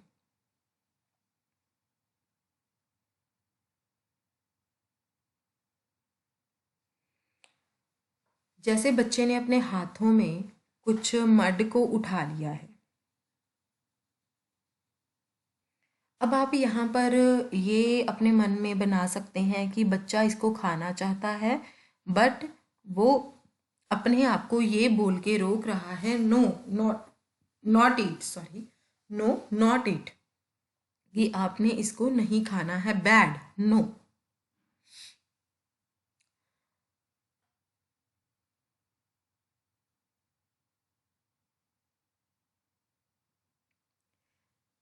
वो अपने आप को ही पहले भी उसने और अब भी कई ओकेजन्स पे उसने अपने आप को ही मिट्टी खाने से रोका है, अपने आप को ही लाउडली बोल के वो अपने आप को ही ऐसा करने से बच्चा जो है वो रोक रहा है। इसी तरह से एक और एग्जांपल है कि प्रीति जो है वो पौड़ियों से नीचे आना चाहती थी।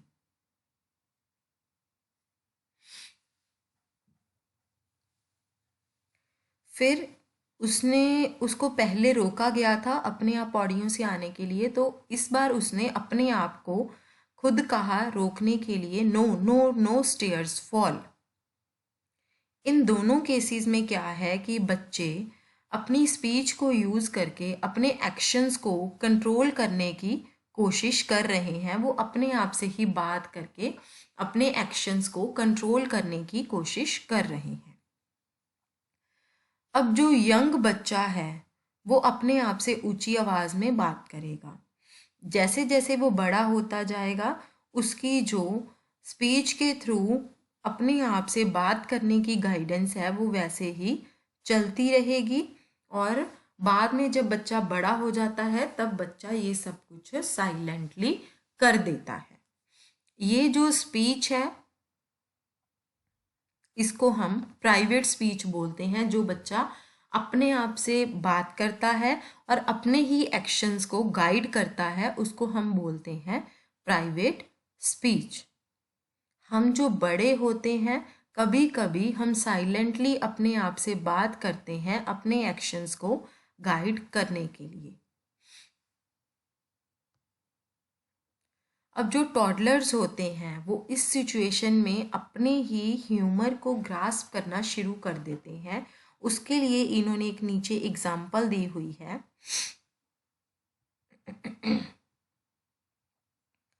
अब्दुल जो कि 1.5 साल का बच्चा है वो बैबलिंग और कुछ वर्ड्स के मिक्सचर को बोलता है।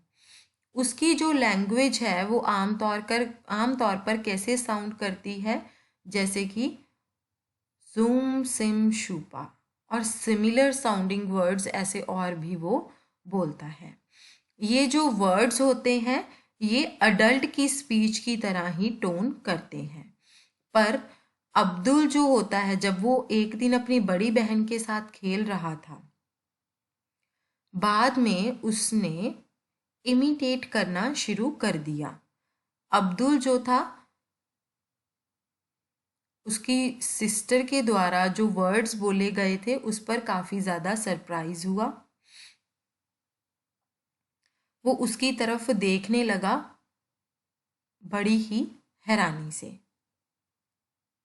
फिर वो बहुत ऊंची हंसा और बोला,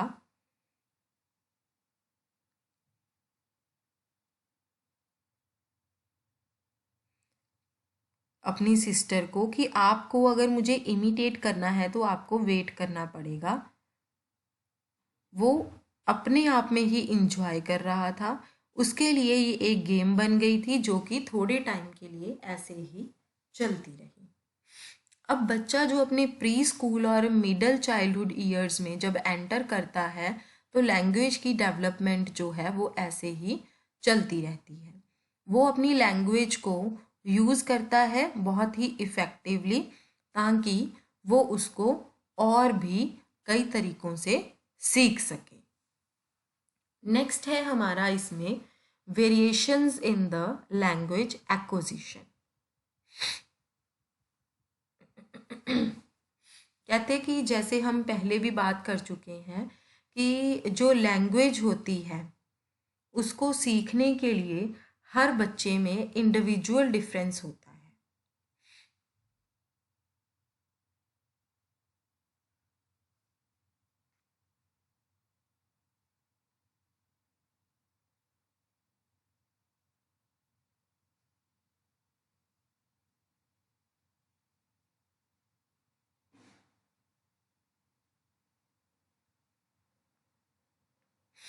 जैसे यहाँ पर एक एग्जाम्पल को क्लियरली बता के इसके बारे में बताया गया है।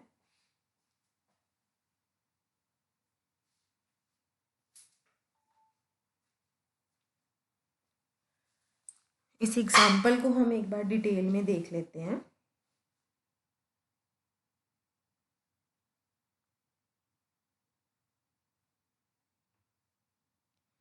सॉरी।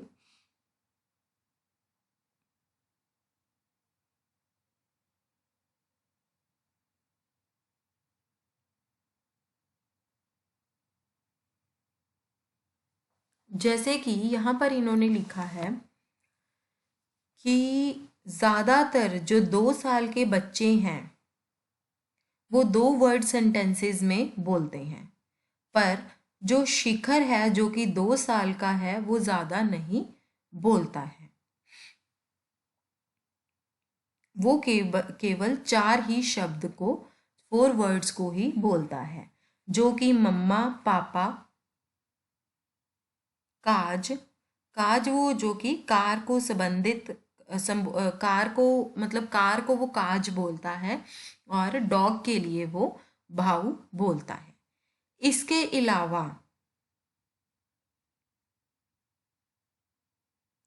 अगर हमें उसको बुलाना है तो उसको बुलाने के लिए थोड़ा सा उसको फुसलाना पड़ता है, और इसके बावजूद भी अगर वो एक बार में एक शब्द से अधिक नहीं बोलता है।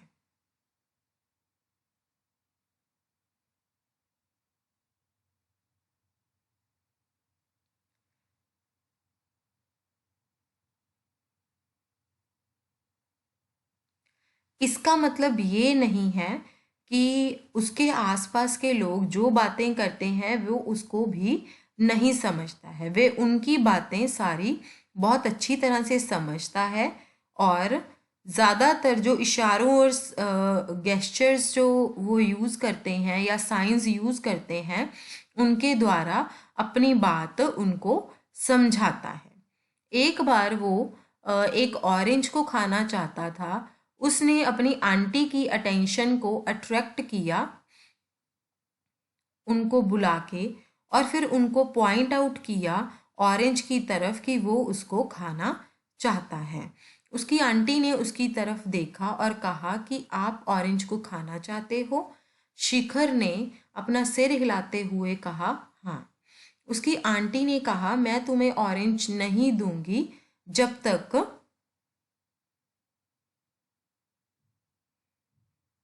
तुम बोलकर नहीं मांगोगे। तो शिखर जो था वो मुस्कुराया, और ऐसे लग रहा था जैसे कह रहा हो कि मैं वो बोलना चाहता हूँ पर बोलूँगा नहीं। जो उसकी आंटी थी उसके बहुत जोर देने पर भी उसने कहा संत,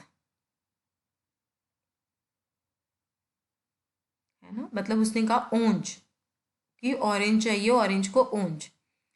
एक दिन जब एक बिल्ली उसके घर में आई उसने अपनी मदर को बोला, बिल्ली की तरफ हाथ करते हुए, सॉरी, उसकी अपनी चीक्स के ऊपर हाथ रखते हुए,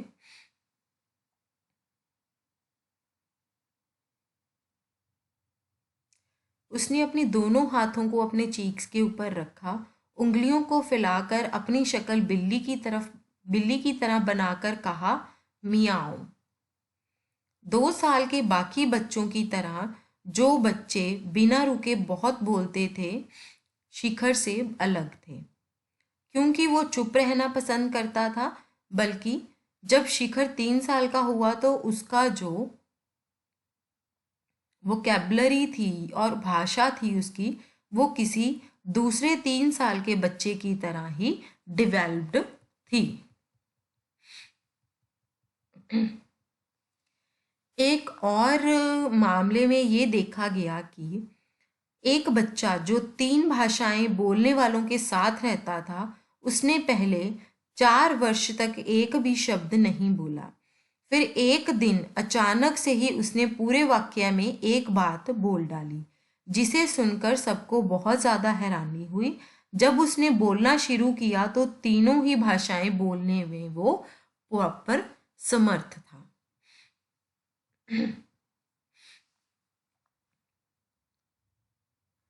कहते कि आप जानते हैं कि किसी भी लैंग्वेज को सीखने के मामले में बच्चा अपने अनुभवों के प्रति संवेदनशील होता है, सेंसिटिव होता है। बबलू की जो लैंग्वेज डेवलपमेंट है वो इसका एक प्रॉपर एविडेंस है। बबलू जब 2.5 साल का हुआ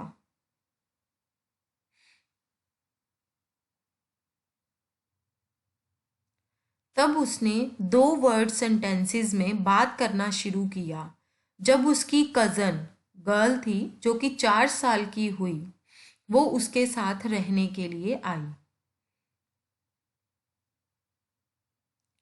उसकी बहन ना तो बोल सकती थी और ना ही वो सुन सकती थी, वो सिर्फ इशारों को यूज़ करके ही बात करती थी।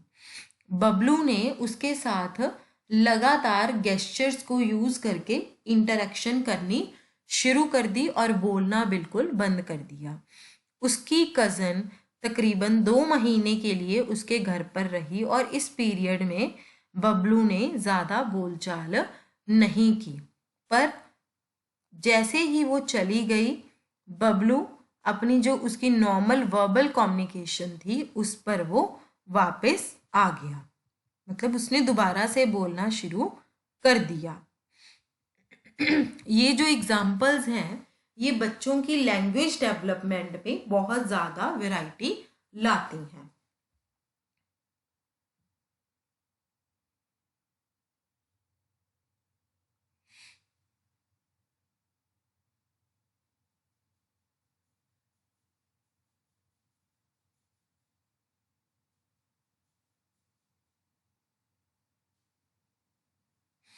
Toddlers will differ in the number of words they know.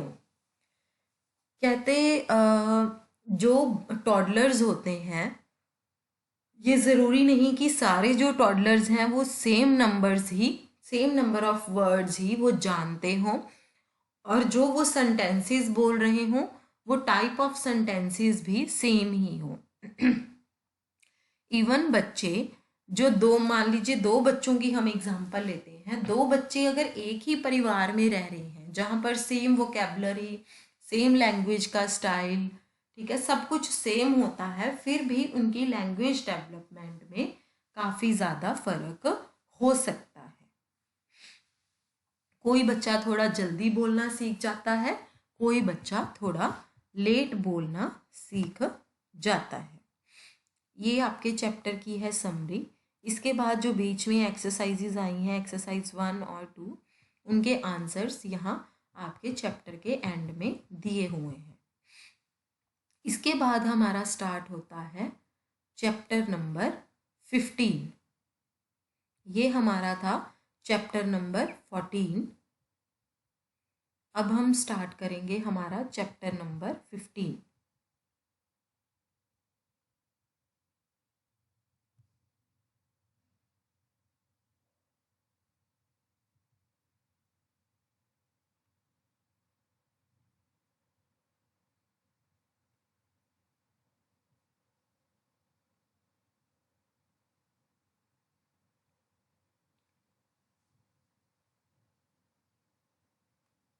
ये है हमारी यूनिट 15 जो है सोशियो इमोशनल डेवलपमेंट के ऊपर, expanding the relationships and the emerging self. अभी हम लैंग्वेज डेवलपमेंट की बात कर रहे थे और अब हम सोशियो इमोशनल डेवलपमेंट की बात करेंगे। इसमें क्या क्या आता है? सबसे पहले हम पढ़ेंगे developing autonomy, learning to relate, relating with peers, altruism and empathy, fear, anger and aggression, the self concept, socialization, learning the norms, rewards and punishment, observation.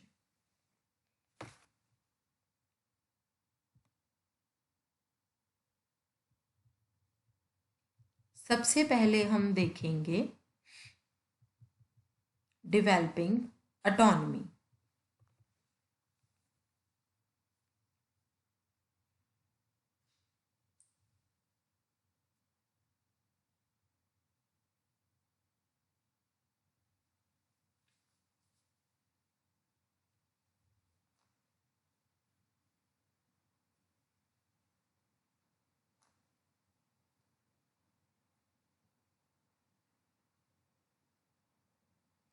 Autonomy का मतलब होता है कि जब एक इंसान अपने आप से अपने डिसीजन बनाने के योग्य हो जाता है, उसको हम बोलते हैं ऑटोनॉमी। अब अपने डिसीजंस अपने आप बनाने के योग्य होना, डेवलप होने को developing autonomy.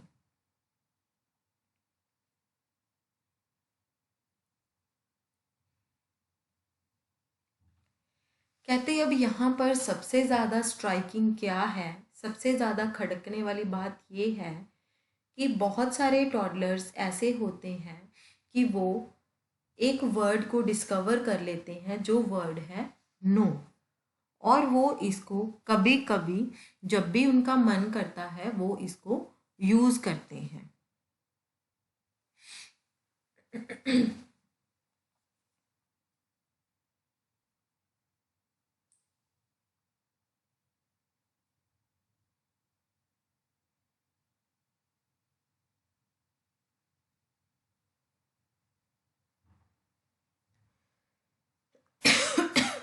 Sorry. Many suggestions and requests are met by a determined shake of the head.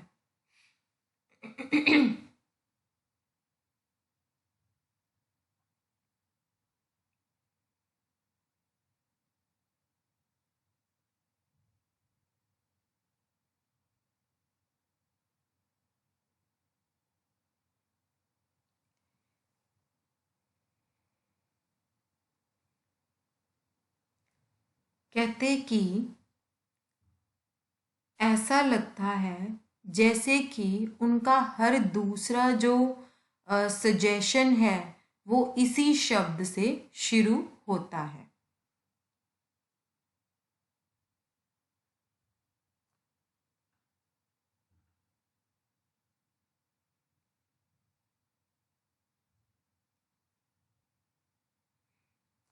अगर हम इस तरह के बच्चों का कभी भी ऑब्जर्व करेंगे, इस तरह के बच्चों को, तो हमें हमेशा यही देखने को मिलेगा कि जो कई सजेशंस होते हैं या जो रिक्वेस्ट होती हैं उनके मतलब जब वो कंप्लीट हो जाती हैं तो वो अपना सिर ना के संकेत में हिला देते हैं। इनफैक्ट क्या होता है कि बच्चों का जो पालन, मतलब जो बच्चों को पालता है, जो उनके पेरेंट्स होते हैं, उनके इंस्ट्रक्शंस का हर बार उनको रिफ्यूज़ करना, अपनी मनमानी करना, और कई जो इंटरेस्टिंग सिचुएशंस होती हैं वो अरेज कर देते हैं, ठीक वैसे ही जैसे दीपक और उनकी मौसी के बीच में हुआ। यहाँ पर एक एग्जाम्पल दी गई है। उसकी मौसी ने, उसकी आंटी ने दलिया बनाया जो कि दीपक ने कहा कि मैं नहीं खाऊंगा।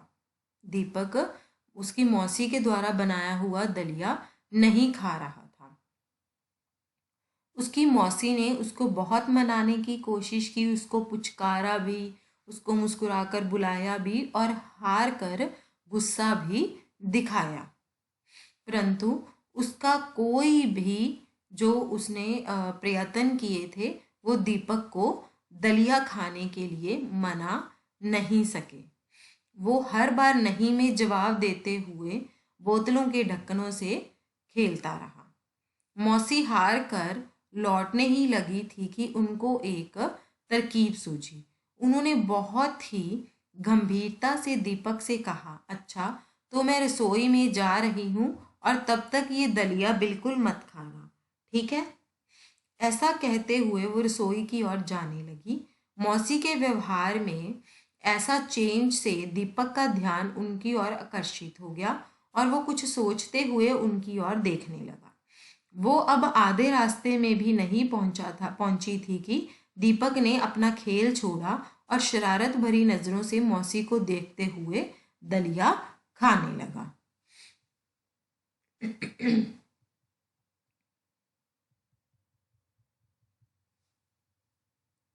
तो जो टॉडलर्स होते हैं इस उम्र में वो अपनी इच्छा के अनुसार ही काम को करने की भावना जो होती है वो उनमें डेवलप होने लगती है। वो अपने बारे में अब बहुत ज़्यादा अवेयर होने लगते हैं और ये समझने लगते हैं कि वो कोई भी काम को कर सकते हैं और अपनी नई जो उन्होंने अपने में नई एबिलिटीज फाइंड आउट की होती हैं उसको वो अब अपने लिए टेस्ट करना चाहते हैं। जो इन्फेंट होता है वो अपने फर्स्ट ईयर में रियलाइज करना शुरू कर देता है कि वो अपनी चीज़ों के द्वारा वो अपनी मतलब जो वो काम करता है उसके द्वारा वो अपनी चीज़ों पर प्रभाव डाल सकता है। इस टाइम पीरियड में क्या होता है कि बच्चों का अपनी योग्यताएं के प्रति विश्वास और अधिक विकसित जो होता है वो हो जाता है। खाना खाते समय वो अपने आपके हाथ से चम्मच ले लेंगे और अपने आप खाने की जिद करेंगे। ऊंची कुर्सी पर चढ़ने की कोशिश में जब आप बच्चे की मदद करने के लिए बढ़ते हैं तो वो आपकी मदद लेने की बजाय आपके हाथ को हटा देते हैं। वो अपने आप ही कुर्सी पर बैठना चाहते हैं और बच्चे अपने आप ही अपना जो पजामा होता है, पैंट होती है, उसको पहनने की कोशिश में संघर्ष करते हुए भी उनको देखा गया है। कई बार क्या होता है कि वो अपने दोनों पैर एक ही टांग में फंसा लेते हैं। बच्चे की ये जो डेली की एक्टिविटीज होती हैं वो उनको उनकी एबिलिटीज के प्रति बढ़ते हुए मतलब बच्चे जैसे जैसे वो करते हैं उनका खुद में ट्रस्ट बनता जाता है।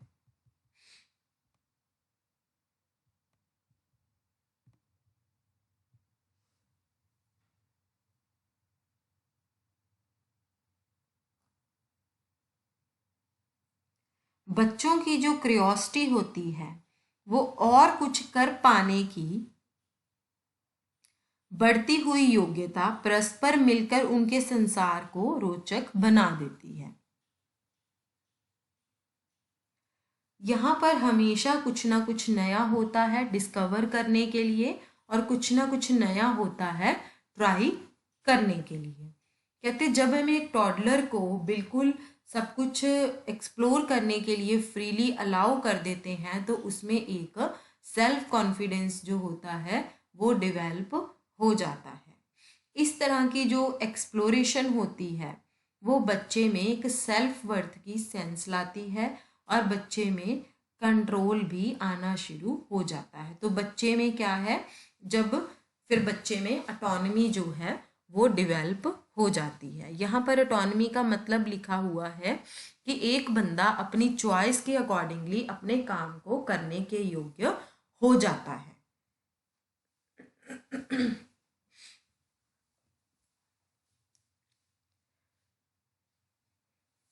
या तो वो कुछ करता है या फिर करने की कोशिश करता है, एक पर्टिकुलर एक्टिविटी को चूज करता है जो कि वो करना चाहता है।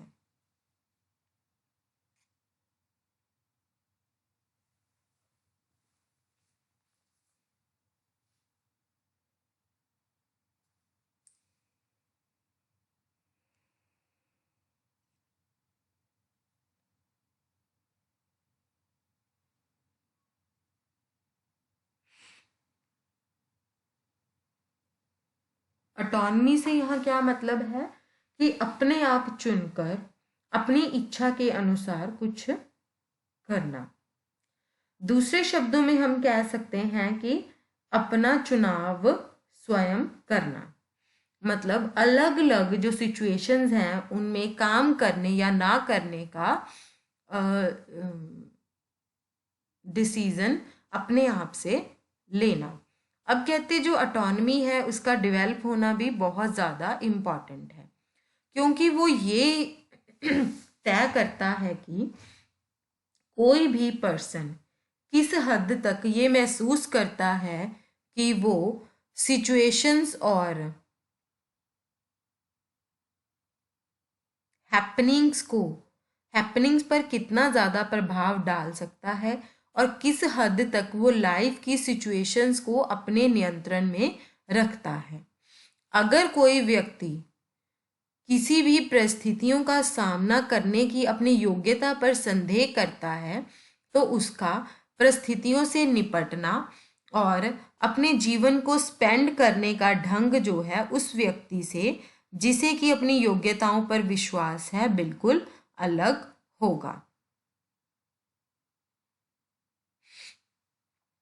जिस प्रकार फर्स्ट ईयर में जो केयर गिवर होता है, अगर बच्चे का उसके प्रति पूरा डेवलपमेंट हो जाता है कि उस पर विश्वास हो जाता है, ट्रस्ट हो जाता है, तो इसी अवस्था में बच्चे को जो है ऑटोनमी की डेवलपमेंट बच्चे में हो जाती है, क्योंकि बच्चे को उसके ऊपर भी जो है प्रॉपर विश्वास हो जाता है, जैसे कि उसको अपने ऊपर विश्वास होता है। What do you think could be the effects of not allowing autonomy to the toddler? कहते हैं कि अगर आप टॉडलर को ऑटोनमी अलाउ नहीं करेंगे तो आप क्या सोचते हैं उसके इफ़ेक्ट्स क्या होंगे? आप अपने कमेंट्स को मार्जिन में नोट कीजिए, फिर जो नीचे डिस्कशन दी गई है उसके साथ कंपेयर कीजिए। If the freedom to explore is curtailed,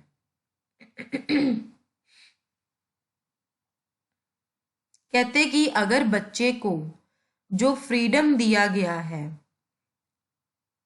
ठीक है, अगर बच्चे को एक्सप्लोर करने का फ्रीडम ना दिया जाए and controls are imposed on the toddler, और उस पर कंट्रोल और रोक टोक लगा दी जाए, मतलब जब उसको आप ऑटोनमी अलाउ नहीं करते हैं, ठीक है, तब बच्चा जो होता है वो अपनी योग्यताओं पर डाउट करने लग जाता है। जैसे कि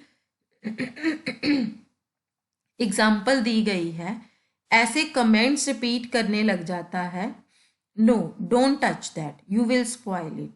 अगर हम ऐसे कमेंट्स को रिपीट करेंगे कि नहीं इसको टच मत करो, तुम इसको खराब कर दोगे, पानी के साथ मत खेलो, या अपने एफर्ट्स को, कोई भी बच्चा कोई एफर्ट्स कर रहा है उसको नेगेटिव आप कुछ कर दो कि आप अगर ऐसा करोगे तो आपका, अगर आप खुद से खाना खाओगे तो आपका फेस जो है वो गंदा हो जाएगा। इससे क्या है, बच्चों में एनकरेजमेंट नहीं आती है, बच्चे जो हैं डिस्करेज हो जाते हैं। अगर हम उसको बार बार रिस्ट्रिक्शंस लगाते रहें, जब वो कोई भी काम अपने आप से करे, हम उसको नेगेटिव इवैल्यूएशंस देते रहें, तो इससे क्या है, बच्चे में बच्चा अपनी एबिलिटीज़ के प्रति डाउट करने लग जाता है और उसको फीलिंग ऑफ शेम आ जाती है। कहते कि जब एक टॉडलर जो होता है वो अडल्ट के सामने अपने आप से खुद से फ्रॉक पहन के आता है और उसने वो फ्रॉक गलत तरीके से पहनी होती है, तो जो अडल्ट होता है वो गुस्से से बोलता है, अब देखो व्हाट हैव यू डन, आपने क्या किया है, वो बच्चे को बहुत ज़्यादा परेशान कर देता है। उसने पहली बार अपने आप से फ्रॉक पहनी है, वो उसके लिए बहुत ज़्यादा खुश होगा, हमें उसको अप्रिशिएट करना चाहिए। अगर हम उसको डांटेंगे, प्यार से नहीं बोलेंगे, तो बच्चे को वो डिस्करेज कर देगा, बच्चा आगे से कभी भी फ्रॉक पहनने की कोशिश नहीं करेगा।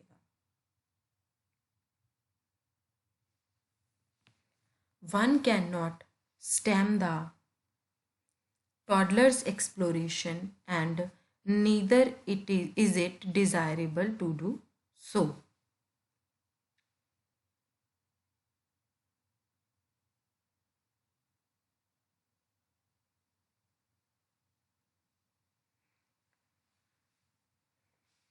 What one can do is to structure the environment in such a way that harm causing objects and other things that you do not want the child to play with are out of reach for her. बच्चों में अन्वेषण की इच्छा को बांधा नहीं जा सकता और ऐसा करना उचित भी नहीं है। परंतु इस वातावरण की संरचना इस प्रकार अवश्य कर सकते हैं कि बच्चों को क्षति पहुंचाने वाली और अन्य वस्तुएं जिनसे हम चाहते हैं कि वे ना खेलें, उनकी पहुंच से दूर रहें। अगर बच्चे टॉडलर को कोई भी सिंपल टास्क को मैनेज करने के योग्य बना दिया जाए तो इससे क्या है, बच्चे में इंडिपेंडेंस की भावना आती है। अगर बच्चा खुद से इंडिपेंडेंटली कुछ ना कुछ करता है तो इससे जो बच्चे और पेरेंट का रिलेशनशिप होता है वो किसी हद तक बदल जाता है। अब जो फैमिली के मेंबर्स होते हैं वो टॉडलर्स की नीड को अंडरस्टैंड करते हैं कि टॉडलर्स जो हैं वो अपने आप से कुछ ना कुछ करना चाहते हैं। हमें उनको इरिटेट नहीं करना चाहिए और ना ही हमें उनको रिफ्यूज़ करना चाहिए। उसकी बजाय हमें उनको अलाउ करना चाहिए। अगर वो कुछ गलत करते हैं तो हमें उनको समझाने की कोशिश करनी चाहिए कि आप इस काम को इस तरह से कर सकते हैं। वो सिंपली चीज़ को करने की कोशिश करते हैं ये जानने के लिए कि क्या वो कर सकते हैं और इससे क्या है, उनमें स्किल्स की डेवलपमेंट होती है। उसके बाद है लर्निंग टू रिलेट।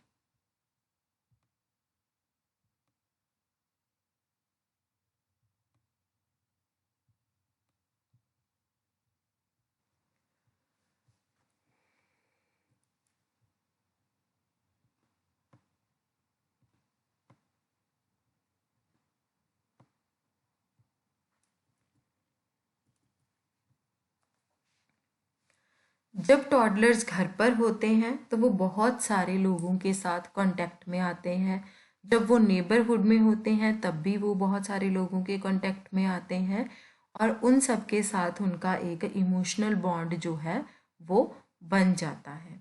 अब बच्चे की किससे कितनी अटैचमेंट होगी ये पर्सन टू पर्सन वेरी करता है। वो कईयों के साथ बहुत ज़्यादा अटैच होते हैं पर कईयों के साथ इतनी ज़्यादा अटैच नहीं होते हैं। अडल्ट्स के साथ एक एक्सेप्टिंग और वार्म रिलेशनशिप बनाना ये बच्चों के लिए बहुत ज़्यादा मुश्किल काम नहीं होता है, क्योंकि ज़्यादातर जो अडल्ट्स बहुत ज़्यादा केयर करते हैं और बच्चों को उसके काम में अप्रिशिएट करते हैं, रिवॉर्ड करते हैं, बच्चे उनके प्रति बहुत ज़्यादा प्यार रखते हैं और उनके साथ ही उनका ज़्यादा इमोशनल बॉन्ड जो है वो डेवलप हो जाता है। पर अगर घर में उसी के ही एज मेट्स और हों तो जो सिचुएशन होती है वो पूरी तरह से बदल जाती है। फिर वो अपनी ज़रूरतों को प्रेफरेंस ना देकर दूसरों की ज़रूरतों को प्रेफरेंस देते हैं। जैसे कि हम जैसे कि एक बच्चा, दो बच्चे हैं सेम तरह के घर में, सेम एज के बच्चे हैं। एक बच्चे की तरफ ज़्यादा ध्यान दिया जाता है, दूसरे बच्चे की तरफ कम ध्यान दिया जाता है, तो भी बच्चे की नेचर में चेंज आएगा।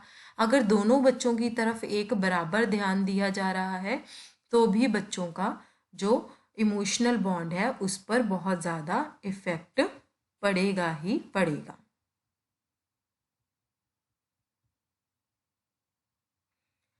बच्चे क्या करते हैं इस केस में, वो अपने एज मेट से रिलेट होके लर्न करना सीख जाते हैं। जैसे कि शेयरिंग उनमें आ जाती है, कैसे सिचुएशंस में एक दूसरे के साथ कोऑपरेट करना है वो चीज़ उनको आ जाती है।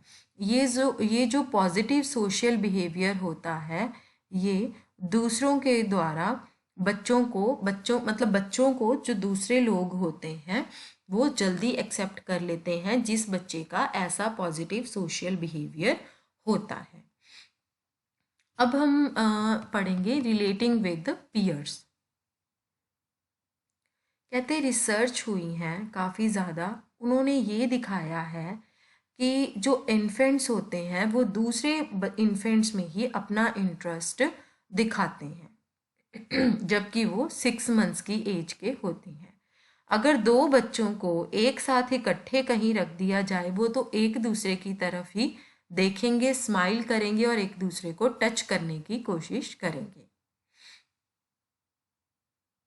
पर दूसरे लोगों के लिए क्या है, ये जो इन्फेंट है, दूसरा इन्फेंट है, जो इन्फेंट्स होते हैं वो एक प्लेइंग ऑब्जेक्ट की तरह होते हैं जिसको कि वो एक्सप्लोर करते हैं। उनके लिए, बच्चों के लिए क्या होता है, जैसे मान लीजिए दो बच्चे बैठे हैं, एक राइट में एक और लेफ्ट में, दोनों बच्चे एक दूसरे को देख के स्माइल करेंगे और टच करेंगे क्योंकि वो एक दूसरे के साथ खेलना चाहते हैं, वो एक दूसरे को अपना टॉय समझ रहे हैं और जिस टॉय को वो एक्सप्लोर करना चाहते हैं।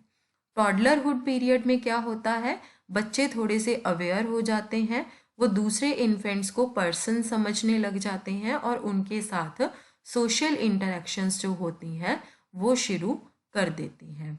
कई रिसर्च स्टडीज़ जो हुई हैं उसमें ये देखा गया है कि डे केयर सेंटर्स में कई टॉडलर्स जो होते हैं वो हर दिन एक पर्टिकुलर बच्चे के साथ ही खेलना प्रेफर करते हैं। ये दिखाया गया है कि वो एक स्पेसिफिक बच्चे के साथ ही रिलेट करते हैं। पर बहुत ज़्यादा टॉडलर्स ऐसे होते हैं जो सिर्फ एक प्लेमेट के साथ ही खेलना प्रेफर नहीं करते हैं। टॉडलरहुड पीरियड में बच्चा जिसके साथ खेलना चाहता है, ये बच्चे की चॉइस के ऊपर डिपेंड करता है कि मान लीजिए बच्चा जिस टॉय के साथ खेलना चाहता है, बच्चा दूसरा बच्चा उस टॉय के साथ खेल रहा है, तब उस कंडीशन में क्या होगा कि कई टॉडलर्स क्या करते हैं, वो उसी के साथ जाके खेलना शुरू कर देते हैं और उनको अपने फ्रेंड्स बना लेते हैं और डेली उनके साथ खेलना शुरू कर देते हैं। कई बच्चे ऐसे होते हैं जो अपनी प्रेफरेंस देखते हैं कि मैंने किस चीज़ के साथ खेलना है, जिस बच्चे के साथ वो टॉयज़ या प्ले मटेरियल होते हैं वो उसी के साथ ही जाकर खेलना शुरू कर देते हैं। ऑब्जर्वेशंस ये की गई हैं टॉडलरहुड पीरियड में कि बहुत बच्चे ऐसे होते हैं जो ज़्यादातर टाइम अपने आप ही खेलना पसंद करते हैं, वो ज़्यादा फ्रेंड्स को बनाना पसंद नहीं करते हैं और ना ही वो एक दूसरे के साथ खेलना पसंद करते हैं। एक दूसरे के साथ बैठते ज़रूर हैं पर वो इंडिपेंडेंटली खेलना पसंद करते हैं। जैसे कि हमने देखा ही है कि जब हमारे घर में कोई आ जाए, हमारे घर में एक छोटा बच्चा है और एक बच्चा हमारे घर में और आ जाए, तो जो अपने घर का बच्चा है वो दूसरे बच्चे को अपने टॉयज नहीं देगा, या दूसरा बच्चा जो है वो अपने घर पर चीज़ों से नहीं खेलेगा, दूसरे बच्चे के घर पर आकर चीज़ों से खेलता है। उसके बाद है हमारा एल्ट्रुइज्म एंड एम्पथी। अब ये एल्ट्रुइज्म क्या होता है, परोपकारिता और सहानुभूति। कहते कि ये एक जो है पॉजिटिव सोशल बिहेवियर होता है एल्ट्रुइज्म। बच्चे जब 2 या 3 साल की उम्र के हो जाते हैं तब वो एक पॉजिटिव सोशल बिहेवियर को शो करते हैं जिसको हम बोलते हैं एल्ट्रुइज्म। एल्ट्रुइज्म को हम ऐसे भी डिफाइन कर सकते हैं कि चीज़ों को एक दूसरे के साथ शेयर करना या टाइम और अपनी चीज़ों को दूसरे के साथ शेयर करना, ठीक है, जिससे कि उनको पता होता है कि हमें इससे कोई भी फायदा नहीं होने वाला है। अगर किसी बच्चे में एल्ट्रुइज्म की डेवलपमेंट होती है तो इसके साथ साथ एम्पथी की भी डेवलपमेंट होती है, यानी कि जो एल्ट्रुइज्म और एम्पथी हैं ये दोनों एक दूसरे से रिलेट करते हैं।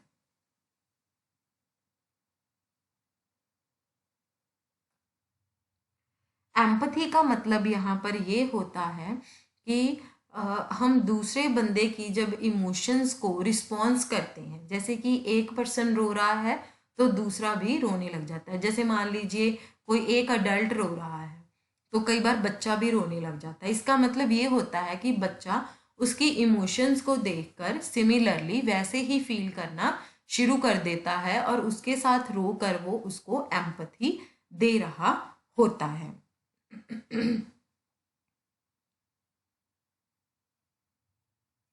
इससे क्या होता है कि जब बच्चा किसी दूसरे बंदे का नज़रिया देखता है और उसकी इमोशंस को रिस्पॉन्स करता है तो बच्चे में कॉग्निटिव डेवलपमेंट जो होती है वो डेवलप होती है। जो टॉडलर्स होते हैं, आमतौर पर जो टॉडलर्स होते हैं वो इस चीज़ को समझना उनके लिए मुश्किल हो जाता है कि कैसे जो दूसरा पर्सन है वो फील करता है और कैसे जो बच्चे हैं वो उसको रिस्पॉन्ड करते हैं। पर कई बच्चे, जैसे इंडिविजुअल डिफरेंस की हम बात करते हैं, तो कई बच्चों के लिए ये बहुत ईजी होता है।